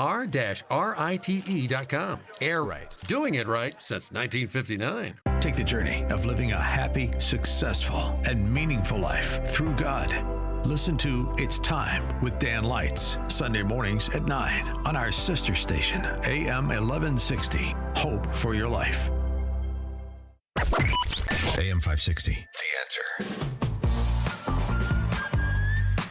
Coming up the top of the 8 o'clock hour, the May jobs number is out, and it's better than street expectations. We'll start there with Jim Perry, founder, CIO, Perry International Capital Partners, all things jobs and dollars and cents and market relay with Jim. And then don't forget, at the bottom of the hour, it's that time of the week for Open Mic Friday. We'll take your calls on any topic you'd like to discuss at the bottom of the 8 o'clock hour. It's now 8 o'clock on AM 560 WIND Chicago. Less is more. I'm Dave Anthony, Fox News. That is the story in the jobs report just out this morning. 172,000 non-farm payrolls were added to the economy in May. The estimate was 85,000. So how is double the hiring than forecast last month less?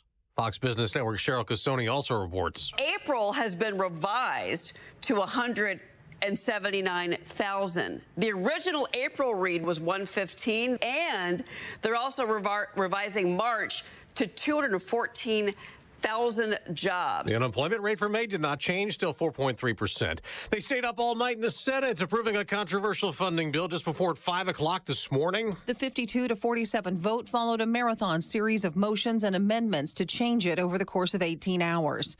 Senators approved the legislation to fund Immigration and Customs Enforcement and Border Patrol for the next 3 years. Fox's Tanya J. Powers. No Democrats voted for the funding. They call ICE out of control and demand immigration enforcement reform, but it was approved using a process they could not filibuster and block. The Republican-led House considers it next.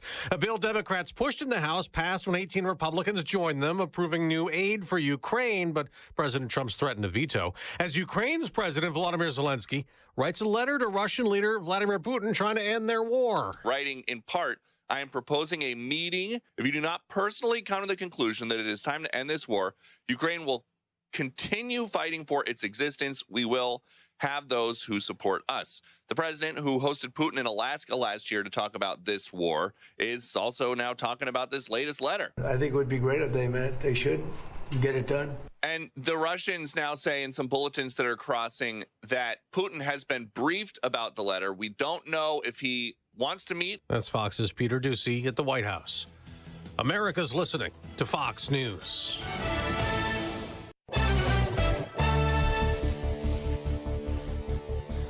.73 degrees. Had some light rain showers crossing the area at 8:02 on AM 560. The Answer. I'm Mike Scott in the QC Kinetics newsroom. 2 people were killed, multiple others injured early this morning when 2 men opened fire on a group standing near a park in Chicago's Back of the Yards neighborhood. Chicago police say it happened around 12:30 in the 5100 block of South Wood. Recent data provided by Chicago police showed while there were fewer homicides in Chicago in May, the number of shooting victims is up by about 5%. Police investigators have identified the man killed in a shooting at an Amazon fulfillment center in Melrose Park. Travion Taylor was shot and killed yesterday morning in the parking garage of that facility. Officials say the shooting stemmed from a dispute. The U.S. and Germany are both eagerly awaiting the start of the FIFA World Cup, and their final tune-up game will be played here in Chicago. The U.S. is coming off a friendly win over Senegal, and now takes on Germany Saturday afternoon at Soldier Field. Pete Crow Armstrong knocked in the game winner as the Cubs played 4 in the 9th and stunned the A's and avoid the sweep 7-6. They take on the Giants amid the raindrops at Wrigley this afternoon. White Sox begin a weekend set against the Phillies. Time now for the AM 560 Business Beat, a service of Signature Bank. I'm Taylor Riggs, and this is the Fox Business Report. NASDAQ futures are slumping, though Dow futures are higher after the Dow closed at its 15th record of the year yesterday. Wall Street will be reacting today to the monthly employment report for May. JP Morgan Chase, Citi, and other big banks are planning a new tokenized deposit system, their answer to crypto. It's expected to help banks compete with stable coins and crypto firms.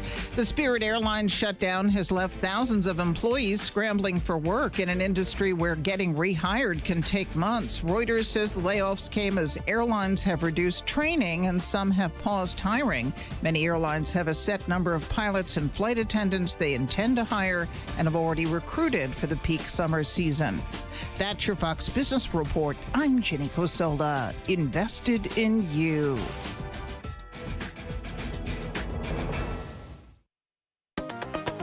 Make sure that you never miss a day of Chicago's Morning Answer with Dan Proft when you subscribe to the Chicago's Morning Answer podcast, presented by Signature Bank. Listen to the entire show each day on demand with limited commercial breaks. You can subscribe today for free at 560theanswer.com and click on podcasts or search for Chicago's Morning Answer on Apple, Spotify, or wherever you listen to podcasts.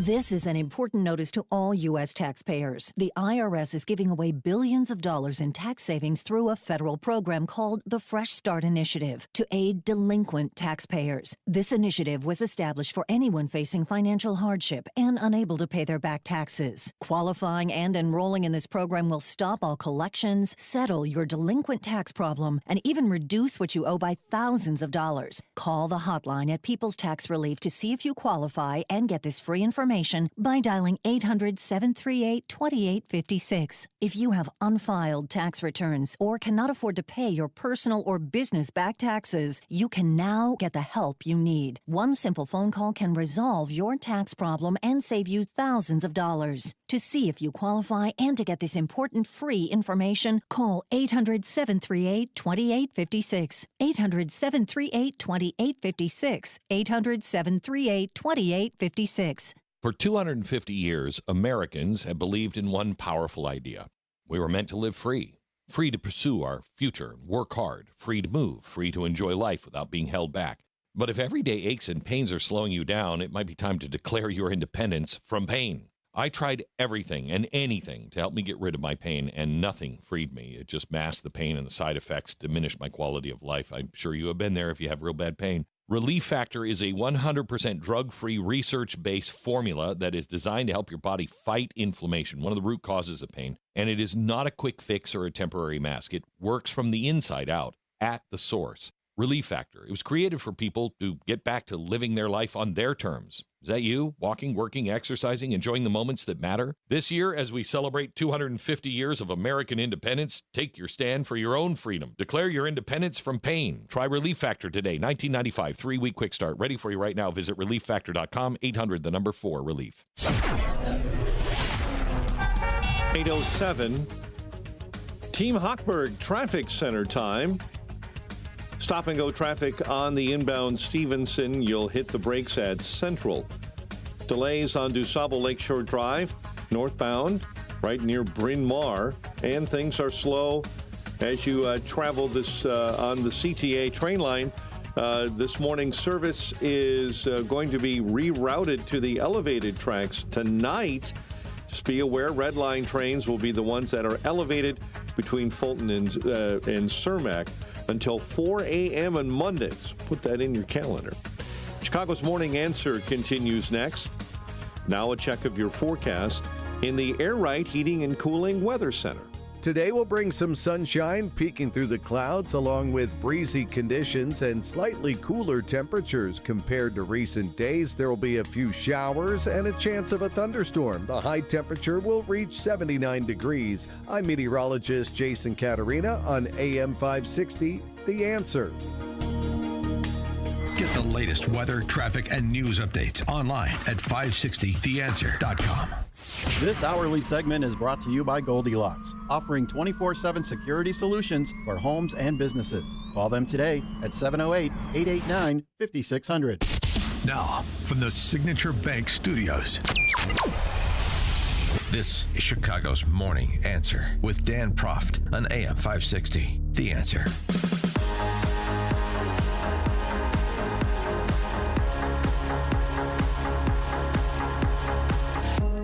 Top of the morning, Dan Proft here. So the end of all white-collar jobs in the next 18 months seems to be a little bit behind pace, given the jobs numbers you just heard at the top of the hour, including May jobs, 172,000 new jobs created, which was more than double the Wall Street estimates. I found this exchange that Mark Andreessen had, the great venture capitalist, had with Joe Rogan on AI during his last appearance. Rather interesting, talking about the difference in approach to the development of AI and AI-driven businesses under the previous administration as compared to the current one. The AI thing was very alarming. We had meetings this spring that were the most alarming meetings I've ever been in, where they were taking us through their plans, and it was what kind of? Can you talk about it? Basically, just full government control, like this sort of thing. There will be a small number of large companies that will be completely regulated and controlled by the government. They told us. They just said, don't even start startups. Like, don't even bother. Like, there's just no way. There's no way that they can succeed. There's no way that we're going to permit that to happen. Wow. Yeah, they said this is already over. It's going to be 2 or 3 companies, and we're gonna control them, and that's that. Like, this is already finished. Oh my God! Yeah. Now, when you leave a meeting like that, what do you do? You go endorse Donald Trump.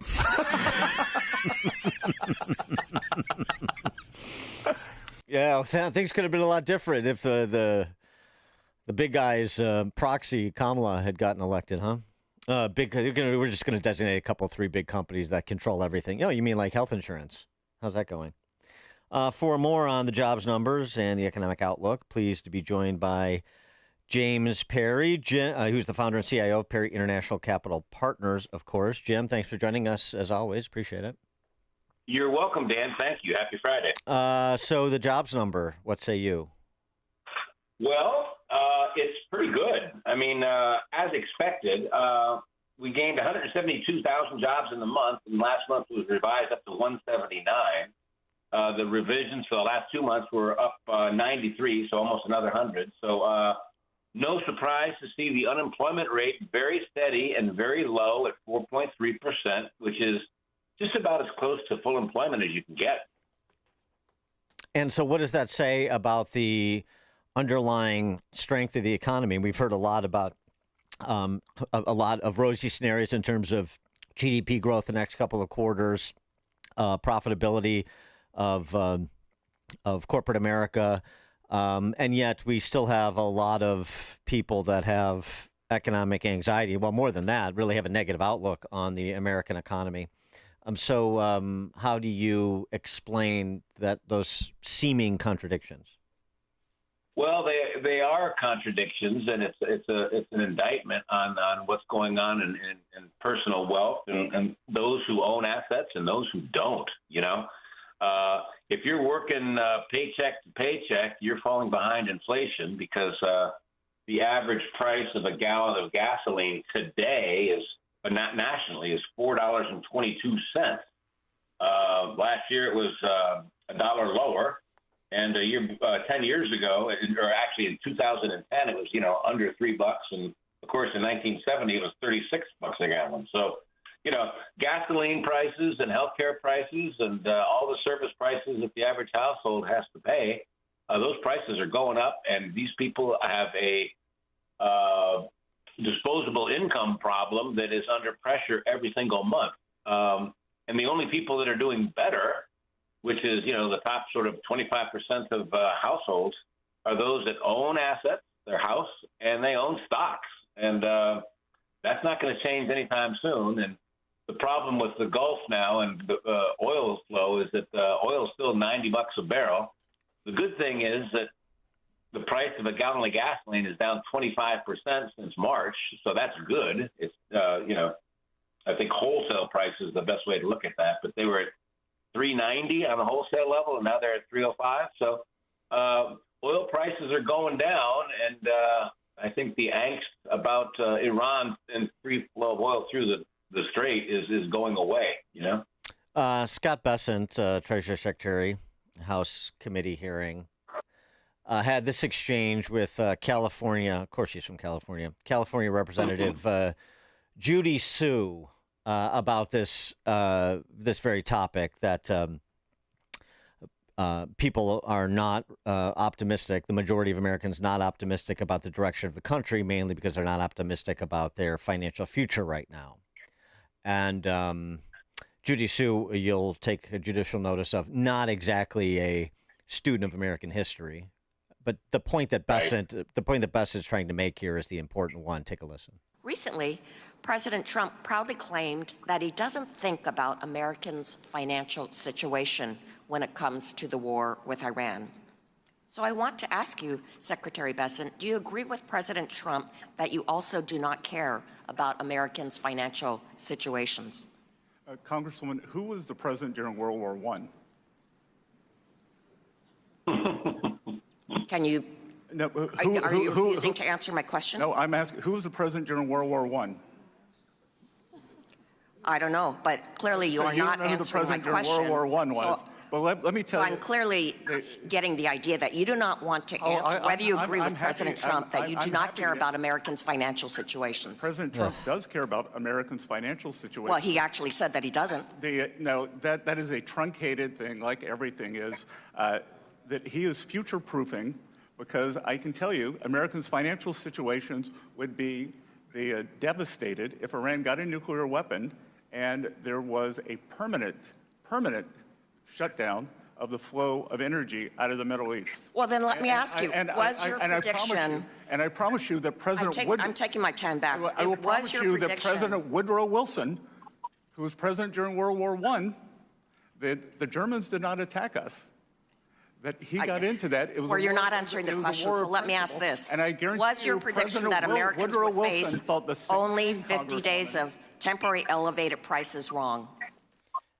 I mean, she's such an idiot, obviously, and this whole just setting aside all the grade school, like I care and you don't care nonsense. Right. The point he was trying to get at is the geopolitical context of things, and by the way, you want to get into it. I mean, Trump signed an executive order surging $1 billion in of Defense Production Act for coal plants.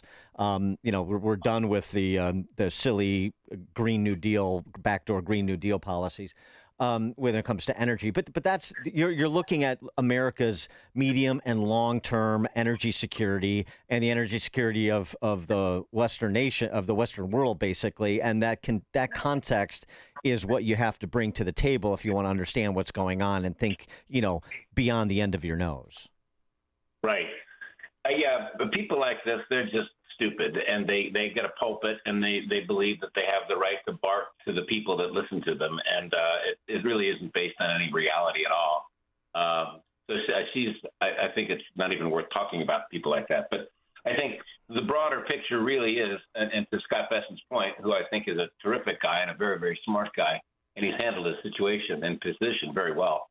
But, this whole Persian Gulf, Middle Eastern crisis conflict is really about no nukes in Iran. And they don't have them now, that's for sure. But Trump wants to make sure that they don't ever.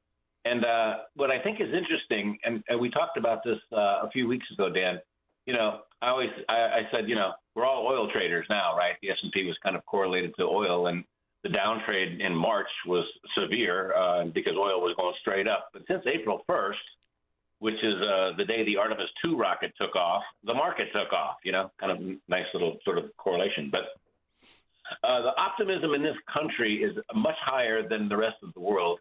And I've got an international business, so most of the people I talk to in Europe and the Middle East and Asia, they're really bearish, and they don't like Trump, and they don't like what they see on TV.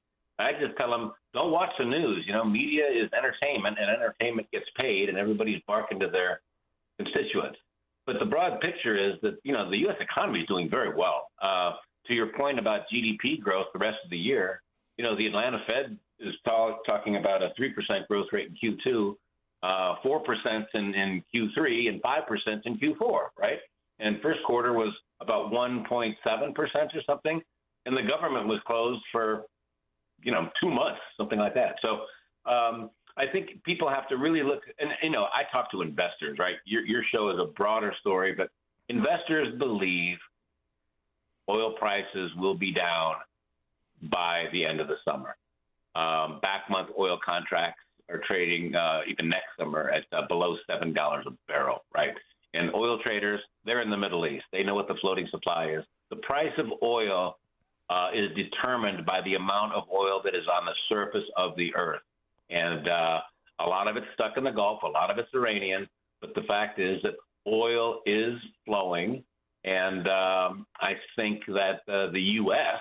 is probably in the best position of any region or nation on earth because we are essentially independent for oil production and energy production, and nobody else can say that. So what were those dire predictions from Exxon and Chevron last week about coming price spikes because we're getting to a point where you can't just sort of prop up supply by pulling from strategic petroleum reserves.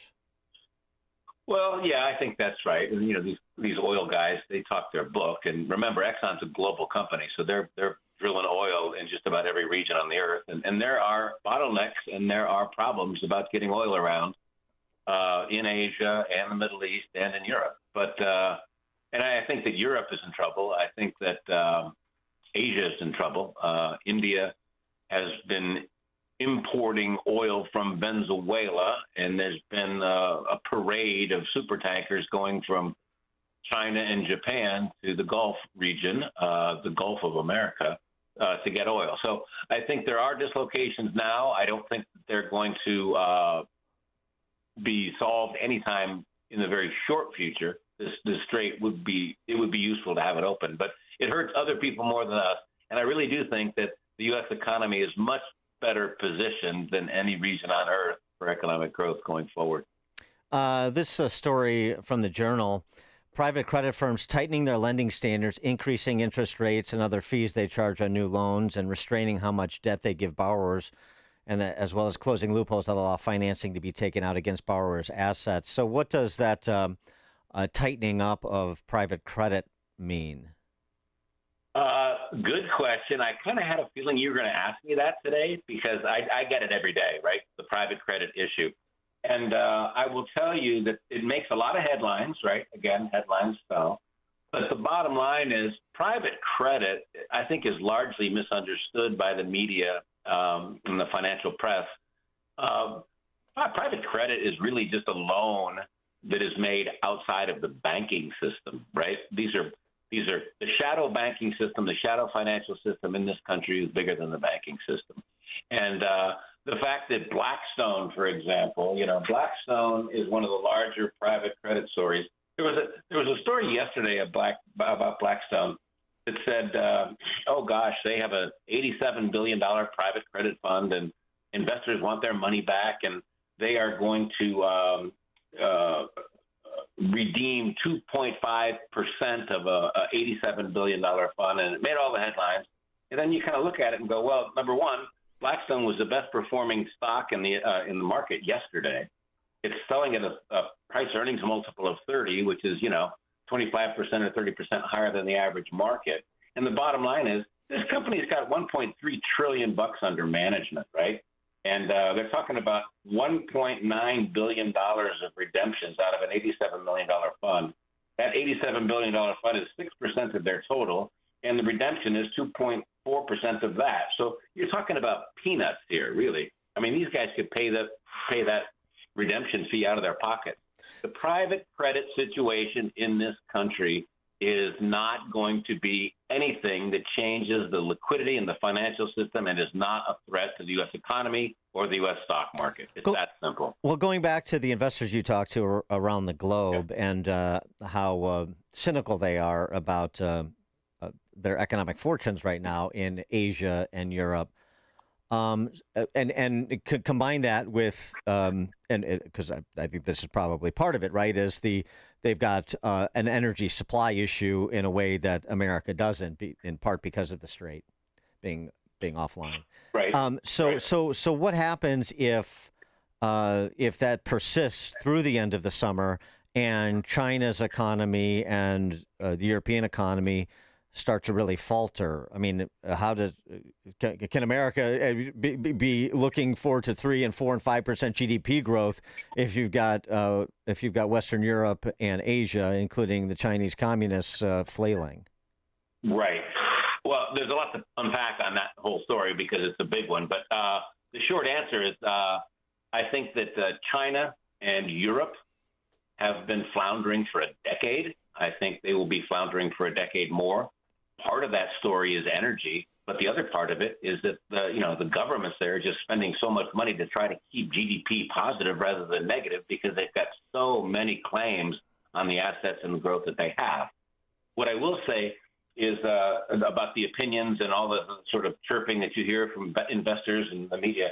I'll give you a quick story here, and I wasn't thinking about talking about this today, so my numbers aren't exactly right, but there's a series of data that comes out from the University of Michigan, right? It's a consumer sentiment survey.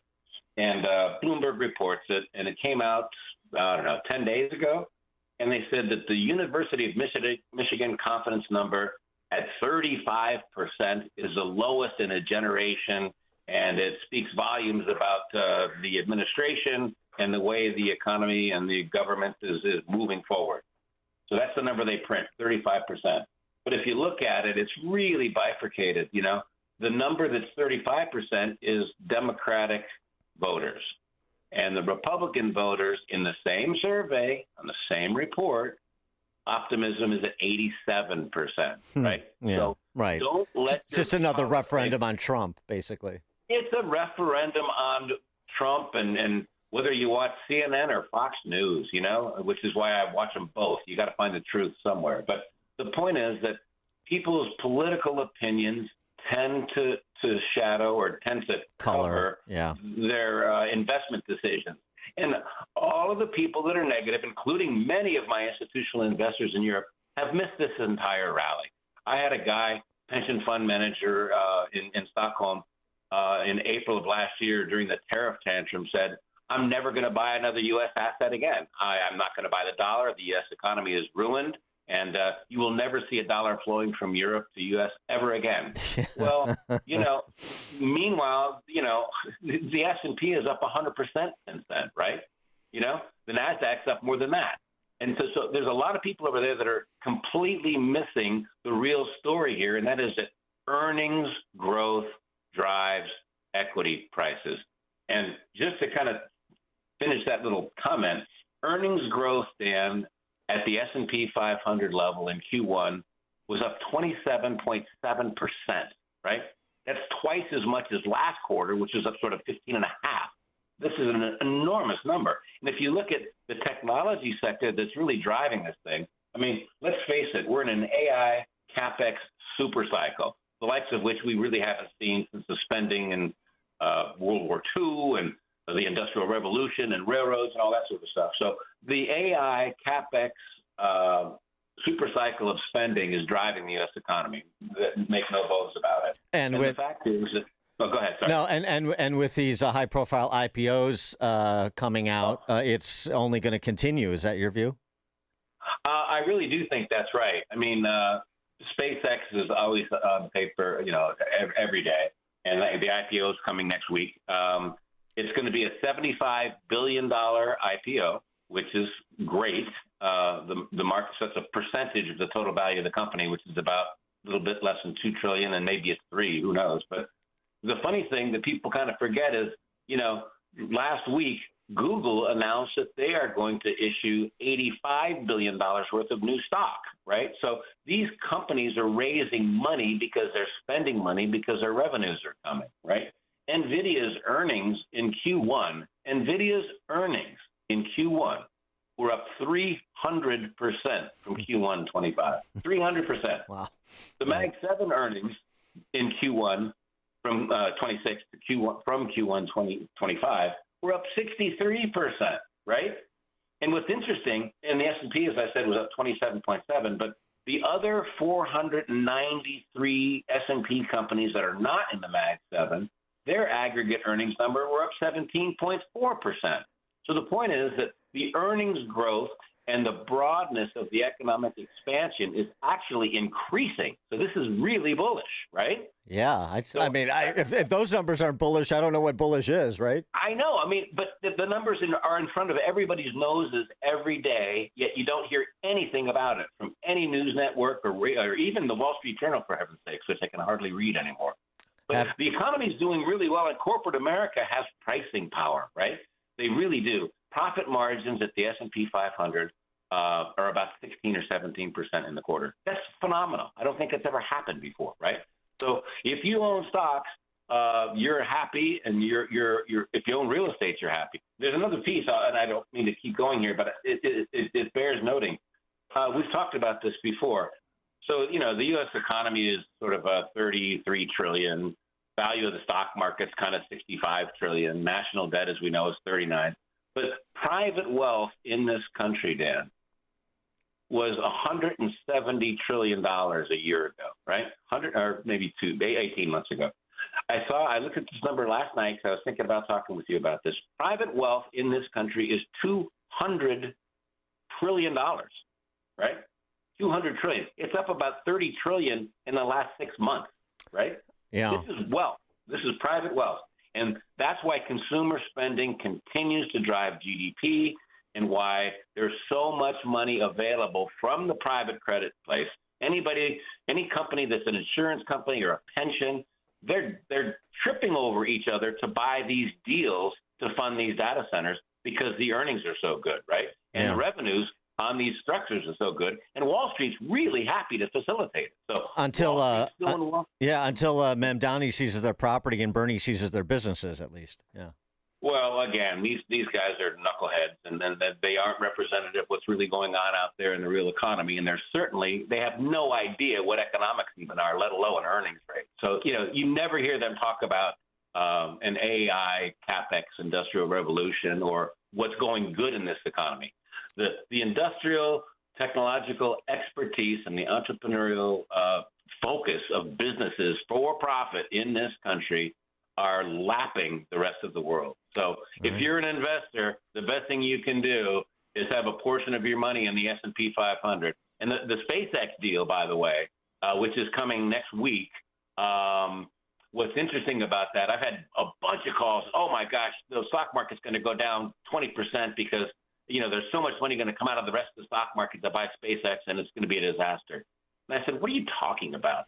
The SpaceX deal is already placed, for one, and it's going to unleash an incredible amount of wealth in the country for more spending.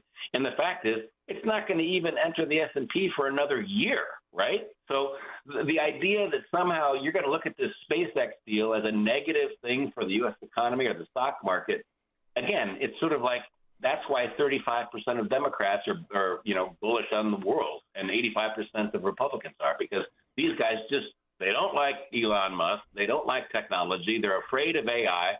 Job growth is going to go collapsing. Everybody's going to be unemployed, and it's a dystopian world. And I said, get your head out of the weeds.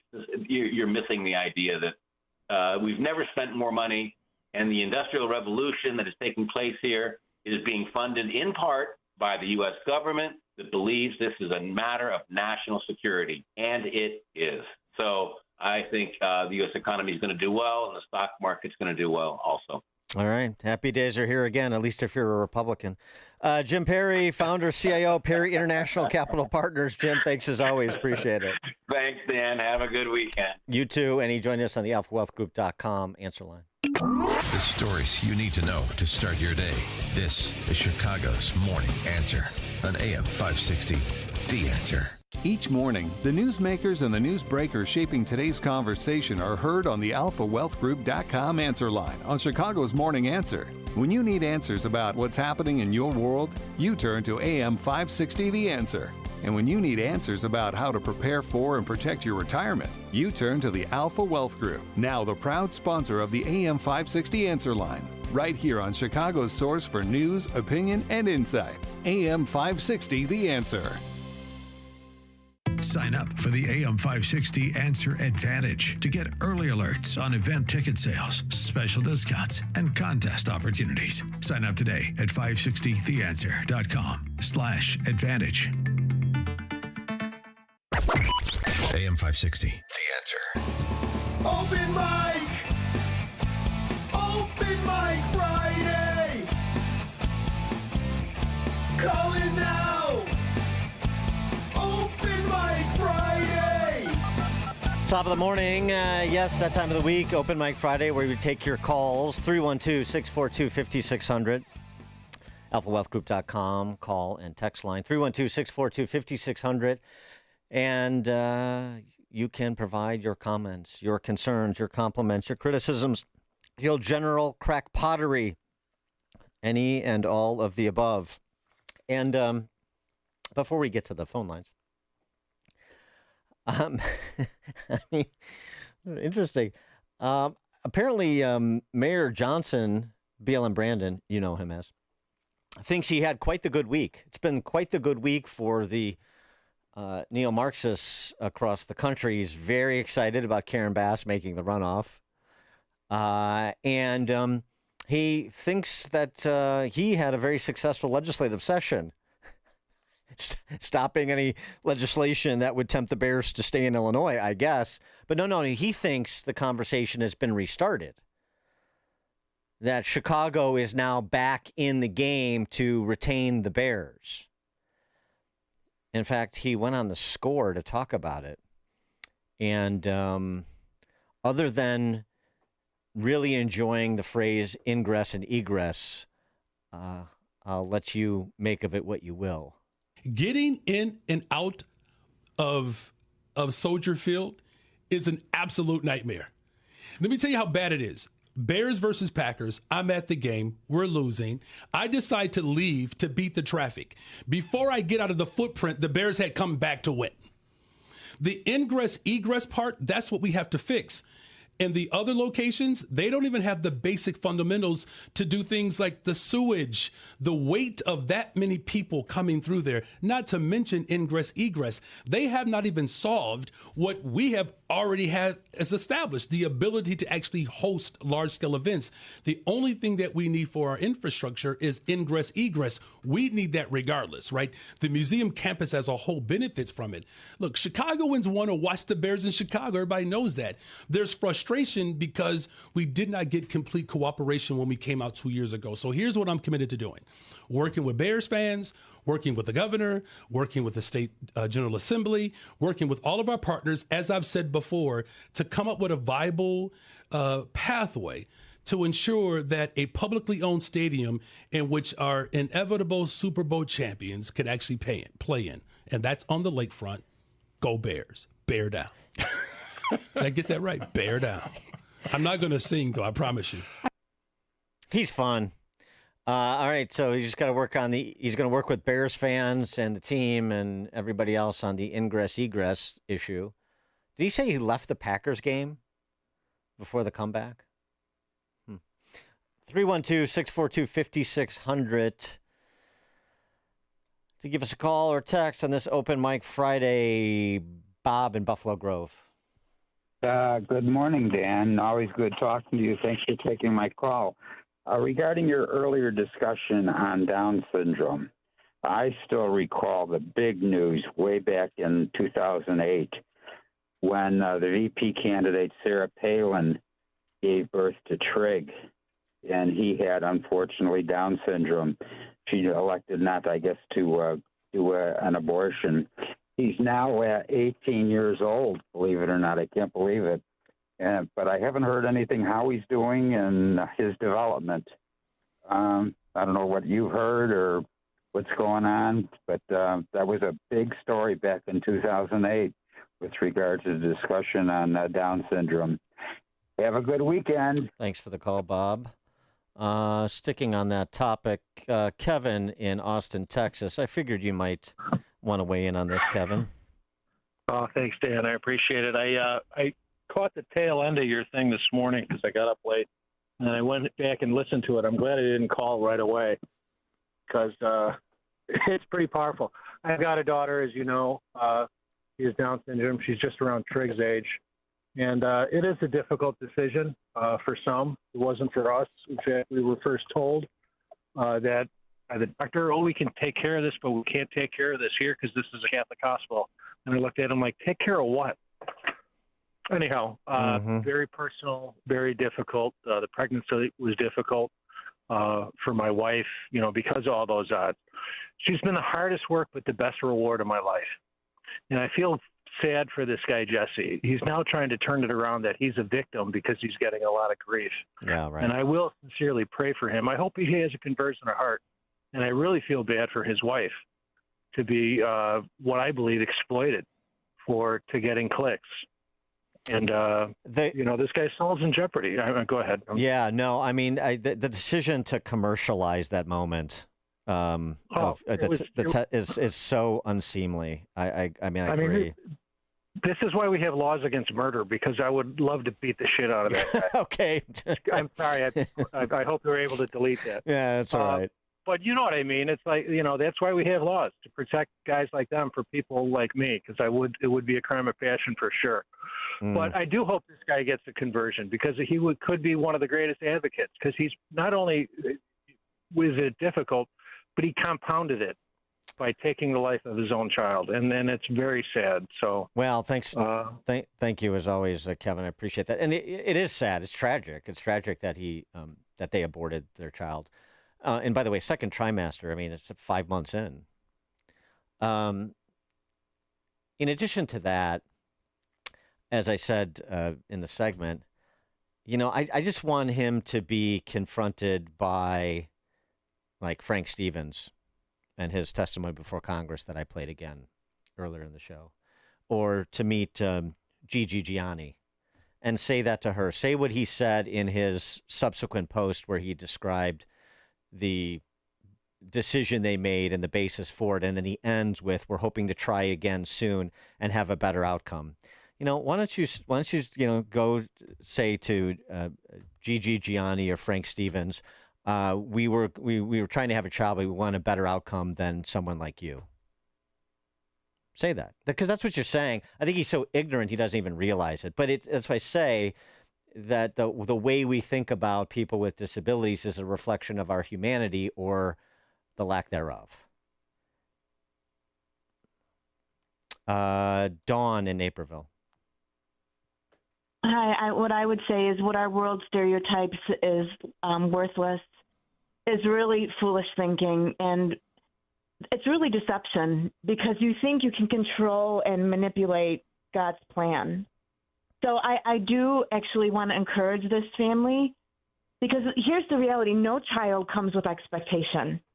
Life does not come with expectation, and that is the difference between what people think they can control and manipulate and faith. When you have children with disabilities, it doesn't mean you don't have autonomy. It doesn't mean that you don't live in diagnostic reality. But faith changes things because with God, you take prayer and you place your concerns. You don't know what to do. You don't know what to look for, but you put your hope in God. And I'm telling you, I've lived it. He will transform what people say can never happen. Can happen. So don't, I do pray for this family. Let's not, I don't want to demonize them. We all need encouragement. We all in life have made mistakes. But what I want to encourage them is see life through faith, because when you see it through that way, God's going to give you hope. And that's what I would say as an encouragement to them. Thanks for the call, Dawn. Lou in Western Pennsylvania. Dan, I have two Chicago baseball questions for you. Okay. One about the White Sox, one about the Cubs. Okay. What do you remember about Disco Demolition Night? How old were you then? Were you there? And any aftermath stories? I was not there. I would have been like 7 years old. And I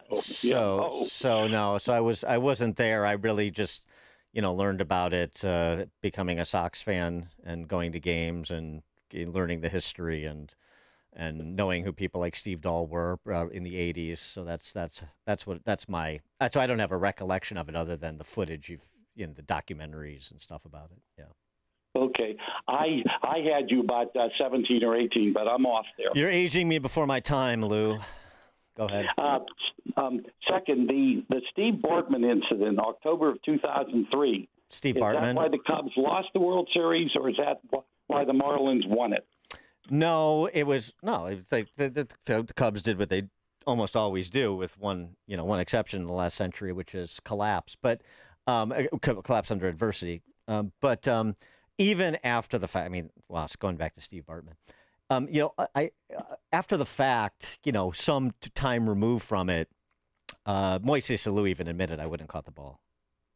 So that whole Bartman thing, and by the way, remember that was a Game 6, so they had to go on to lose Game 7 too, which of course they did because they're the Cubs.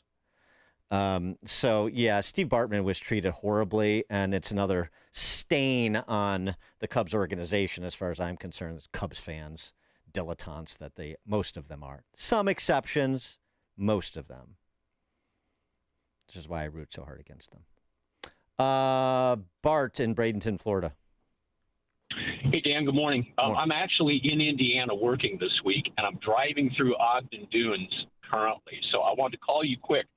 If I see the PM prancing down the road with his flowing robes, I could take him out with the side view mirror of my car if you think it's a good idea. But if it's going to cause a 1914 redux of Archduke Ferdinand, I'll hold off, because we don't need a border war between Portage and Ogden Dunes. I just wanted to see what you thought. Yeah, I can't advocate that kind of violence, even against the Prime Minister, Bart. So, yeah, please restrain yourself. Thank you, though. But I'm glad you're on the lookout for him. You never know where he's wandering about.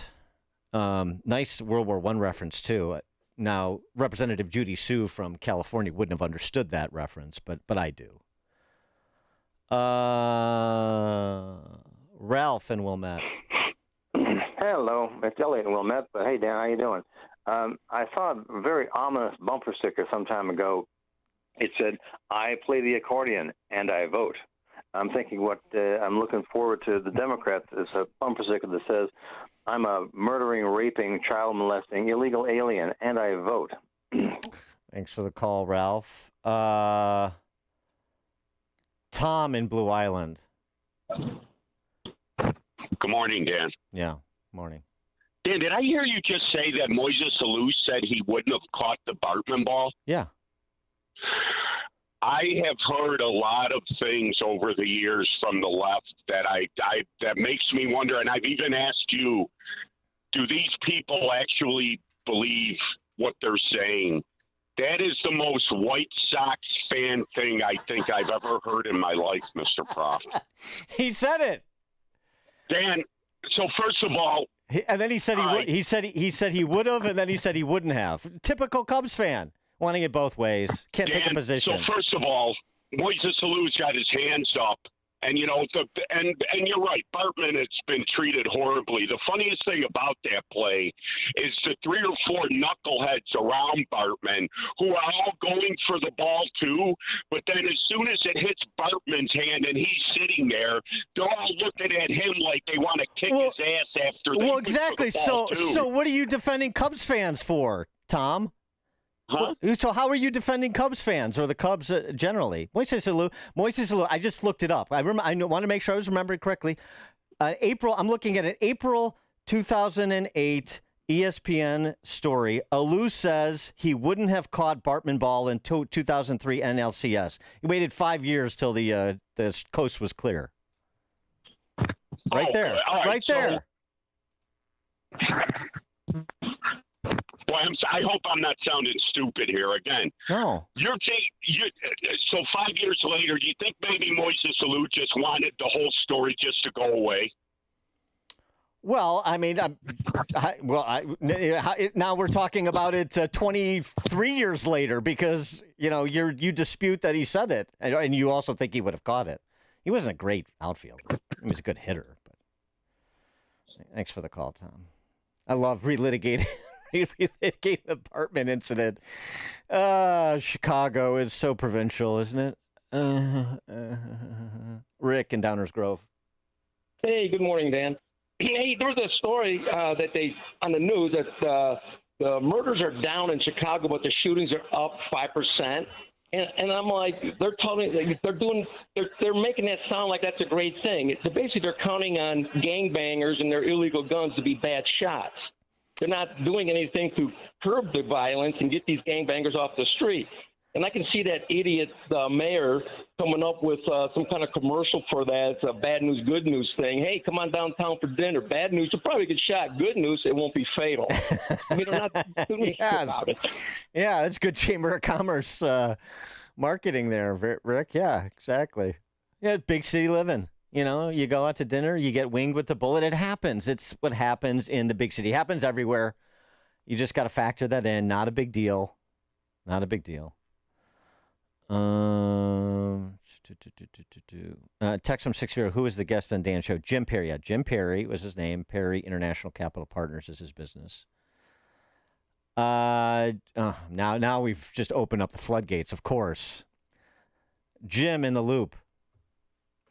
Hey, Dan, I'm not in the loop anymore, but okay. I remember the Bartman ball, and I used to say that Bartman should have taken everything that, who was it, Miami was offering him. Yeah, the Marlins. The Marlins. After the Cubs treated him like that and the press and everything, he should have taken everything they were offering him, and unfortunately, he didn't. Yeah, right. I just felt so bad for him because he seemed like, he's a big Cubs fan. He's this, seemed like a quiet guy, and he's thrust into, this position by doing sort of what naturally would come to any fan, that, where you're sitting and you think a foul ball is coming to you, and to essentially drum him out of the region for that was it's just boorish behavior. As much as you want to talk about the Legee father and son team from Blue Island that rushed the field and bum rushed an umpire on the south side, that was even worse, in my view. Rob and Wheaton. Hello, Dan. As long as we're talking about the Cubs, I've got a new nickname for the team, given the constitution of their full starting lineup and their pitching rotation, the Chicago White Cubs. The Chicago White Cubs? Yes. Okay. They're supposed to be so diverse from Chicago. I'm surprised Mayor Brandon hasn't gone after them for more diversity. Yeah, exactly. Thanks for the call, Rob. Yeah, and they got that foul-mouthed PCA, too, in the outfield. Who is the Graham Plattner of baseball when it comes to treating female fans. Ooh, that should generate a rise. That should generate a rise from Cubs fans. Matt on the south side. Hey, good morning, Dan. Concerning that the murder rate, I was going to say, did Chicago public teachers take over the how to teach kids how to shoot? Because they're not even good at that anymore. Okay, Matt, thanks for the call. Rich in Seattle. Hey, Dan, I listen every day on the podcast, and today, for some reason, I got a long drive. I'm going to wine country out here. Oh, very nice. Yakima. High society. Yakima, Washington. Sophisticated. And I heard that Disco Demolition was brought up, and I was at Disco Demolition 1 and 2, and the first one was in Linwood at the Point East, and when we came out of there, it was like they had the riot gear on, police departments from every precinct around, dogs. It was like it was crazy. But Disco Demolition 2 at Comiskey was even crazier.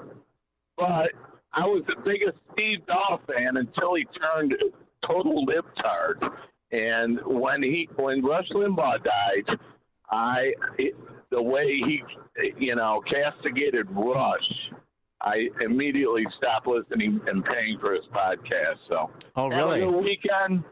Oh really? Yeah. Oh really? Oh. Yeah. I didn't know. I didn't know that. I didn't know he broke bad on Rush. I didn't know that. And Steve was the biggest advocate of never talking about politics, because when you talk about politics, you lose 50% of your audience. So. Yeah. Right. Anyway. Republicans buy tennis shoes too. Yeah. Right. Thanks for the call, Rich. Appreciate it. Enjoy wine country. I hope you'll be Katie Wilson free up there. Text from 773. Oh, boy, we're really getting into the lore here. The Legees were from Alsip, but Dad did go to Eisenhower High School in Blue Island. Okay. All right. All right. Yeah, and then the Bartman ball, too, and then the whole silliness of it. Whatever, Grant DePorter buys it, and he grinds it up and puts it in the spaghetti at Harry Carey's or something. It's just, come on, really. Kyle in Phoenix, Arizona. Hey, morning, Dan. Taking my girlfriend up there next week. Unfortunately, I'm going to miss the golf tournament for you guys, but we're going to go downtown. And although I am playing Flossmoor, I'm playing a bunch of other places, but anyways, I'm taking her downtown, and I'm just waiting for the moment where I just get, my hand winged by a bullet, and she's going to look there and say, what's that? I'm going to be like, hey, this is Chicago, baby. We're just walking down the street. It's big city living. That's it. Don't think anything of it. That's it. That's what happens in the city of big shoulders. All right, Kyle? We'll walk out of Gene and Giorgetti's, and that's no problem. It's no problem. Yeah, enjoy. Hey, stop whining about it. And you're so negative. Text from 773. Wasn't Moises Alou the dude that peed on his hands to keep them soft? That was Moises Alou. More fun trivia. Weird. Cubs. John in East Chicago, Indiana. Hi, Dan. How you doing? Good. That disco demolition thing, I was watching that game. And at that point in time, Harry Carey and Jimmy Pearsall were the White Sox announcing team. Mm-hmm. And when all the shenanigans started going on, Jimmy Pearsall was saying, he was all worked up, like he was acting like the world was ending. And he was saying, please, ladies and gentlemen, get your children out of the living room. They shouldn't see this. Please get them away. Humanity. Yes, right. I wish I could remember what Harry was saying at the time, but for some reason I forgot, Harry. What Pearsall was saying is what stuck in my mind after all these years. Yeah, Pearsall's Hindenburg moment there. Yeah, thanks for the call, John. Text from 312. Almost more disco demolition memories. Almost got arrested at disco demo when I decked a guy who was ripping up the turf in the infield. When I pointed out the vandalism to the cop who grabbed me, he let me go and said, good job. Yeah, back in the day, it wasn't too far removed from, shoot to maim the rioters, shoot to kill the arsonists, right? The protocol of the day. Eduardo in Tampa Bay. Yeah, good morning, Dan. Before I get into the California and Graham, that senator in Maine, I'll be at the England versus New Zealand game tomorrow at Tampa Bay here, Raymond James Stadium. Not part of the World Cup, just a friendly scrimmage. Yes, calisthenics. Yeah. Yeah, I am glad to see the national shows and, your show really zeroing on this California race with Steve Hilton and Spencer Pratt, because they're just going to count till they get their desirable count. And that senator in Maine over there, and Graham in Maine, he's an embarrassment, because if that was a Republican, it'd be all over the news. Well, if that was a Republican, his candidacy would be all over. Thanks. Oh, yeah. Thanks. Yeah, definitely. Thanks for the call, Eduardo. Speaking of which, George in Naperville. Yes, Stan, do you think springtime for Plattner will have a long run with all the fanatic Democratic support out there? Yeah, I don't know. I think thanks for the call. I think he is maybe one more difficult story away from free fall. We'll see. I mean, it's with them, this is all about political expediency and power, of course. So this is going to be strictly based on whether or not he maintains electoral viability. If you start to see polling numbers move against him, then I think they'll try to push him out. But that'll be the basis of it. So I don't pretend to try to crawl into the mind of the Stephen King voters of Maine. Steve in Orland Park, that is. Hi, good morning, Dan. I want to know if there's any truth that illegals are also illegally collecting America's Social Security. Thank you.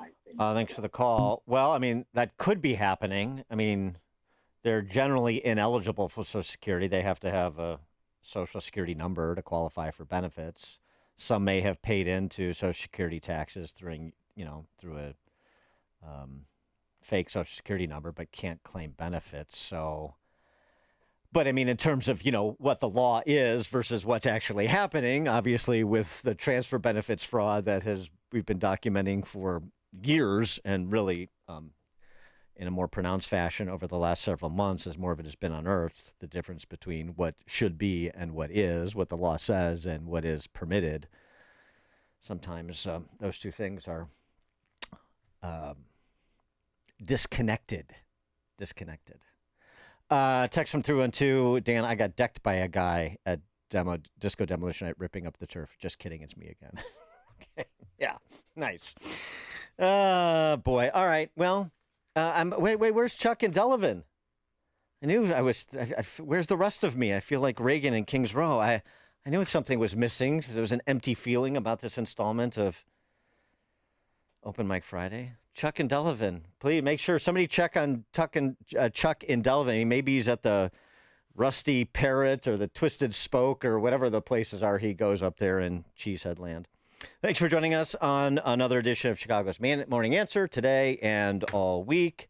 Enjoy your weekend. Back with more wit and wisdom on Monday. It's now 9 o'clock on AM 560 WIND Chicago. A surge in hiring.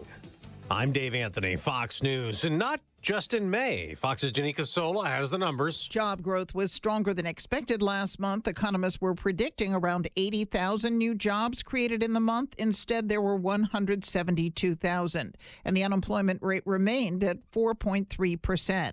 Also,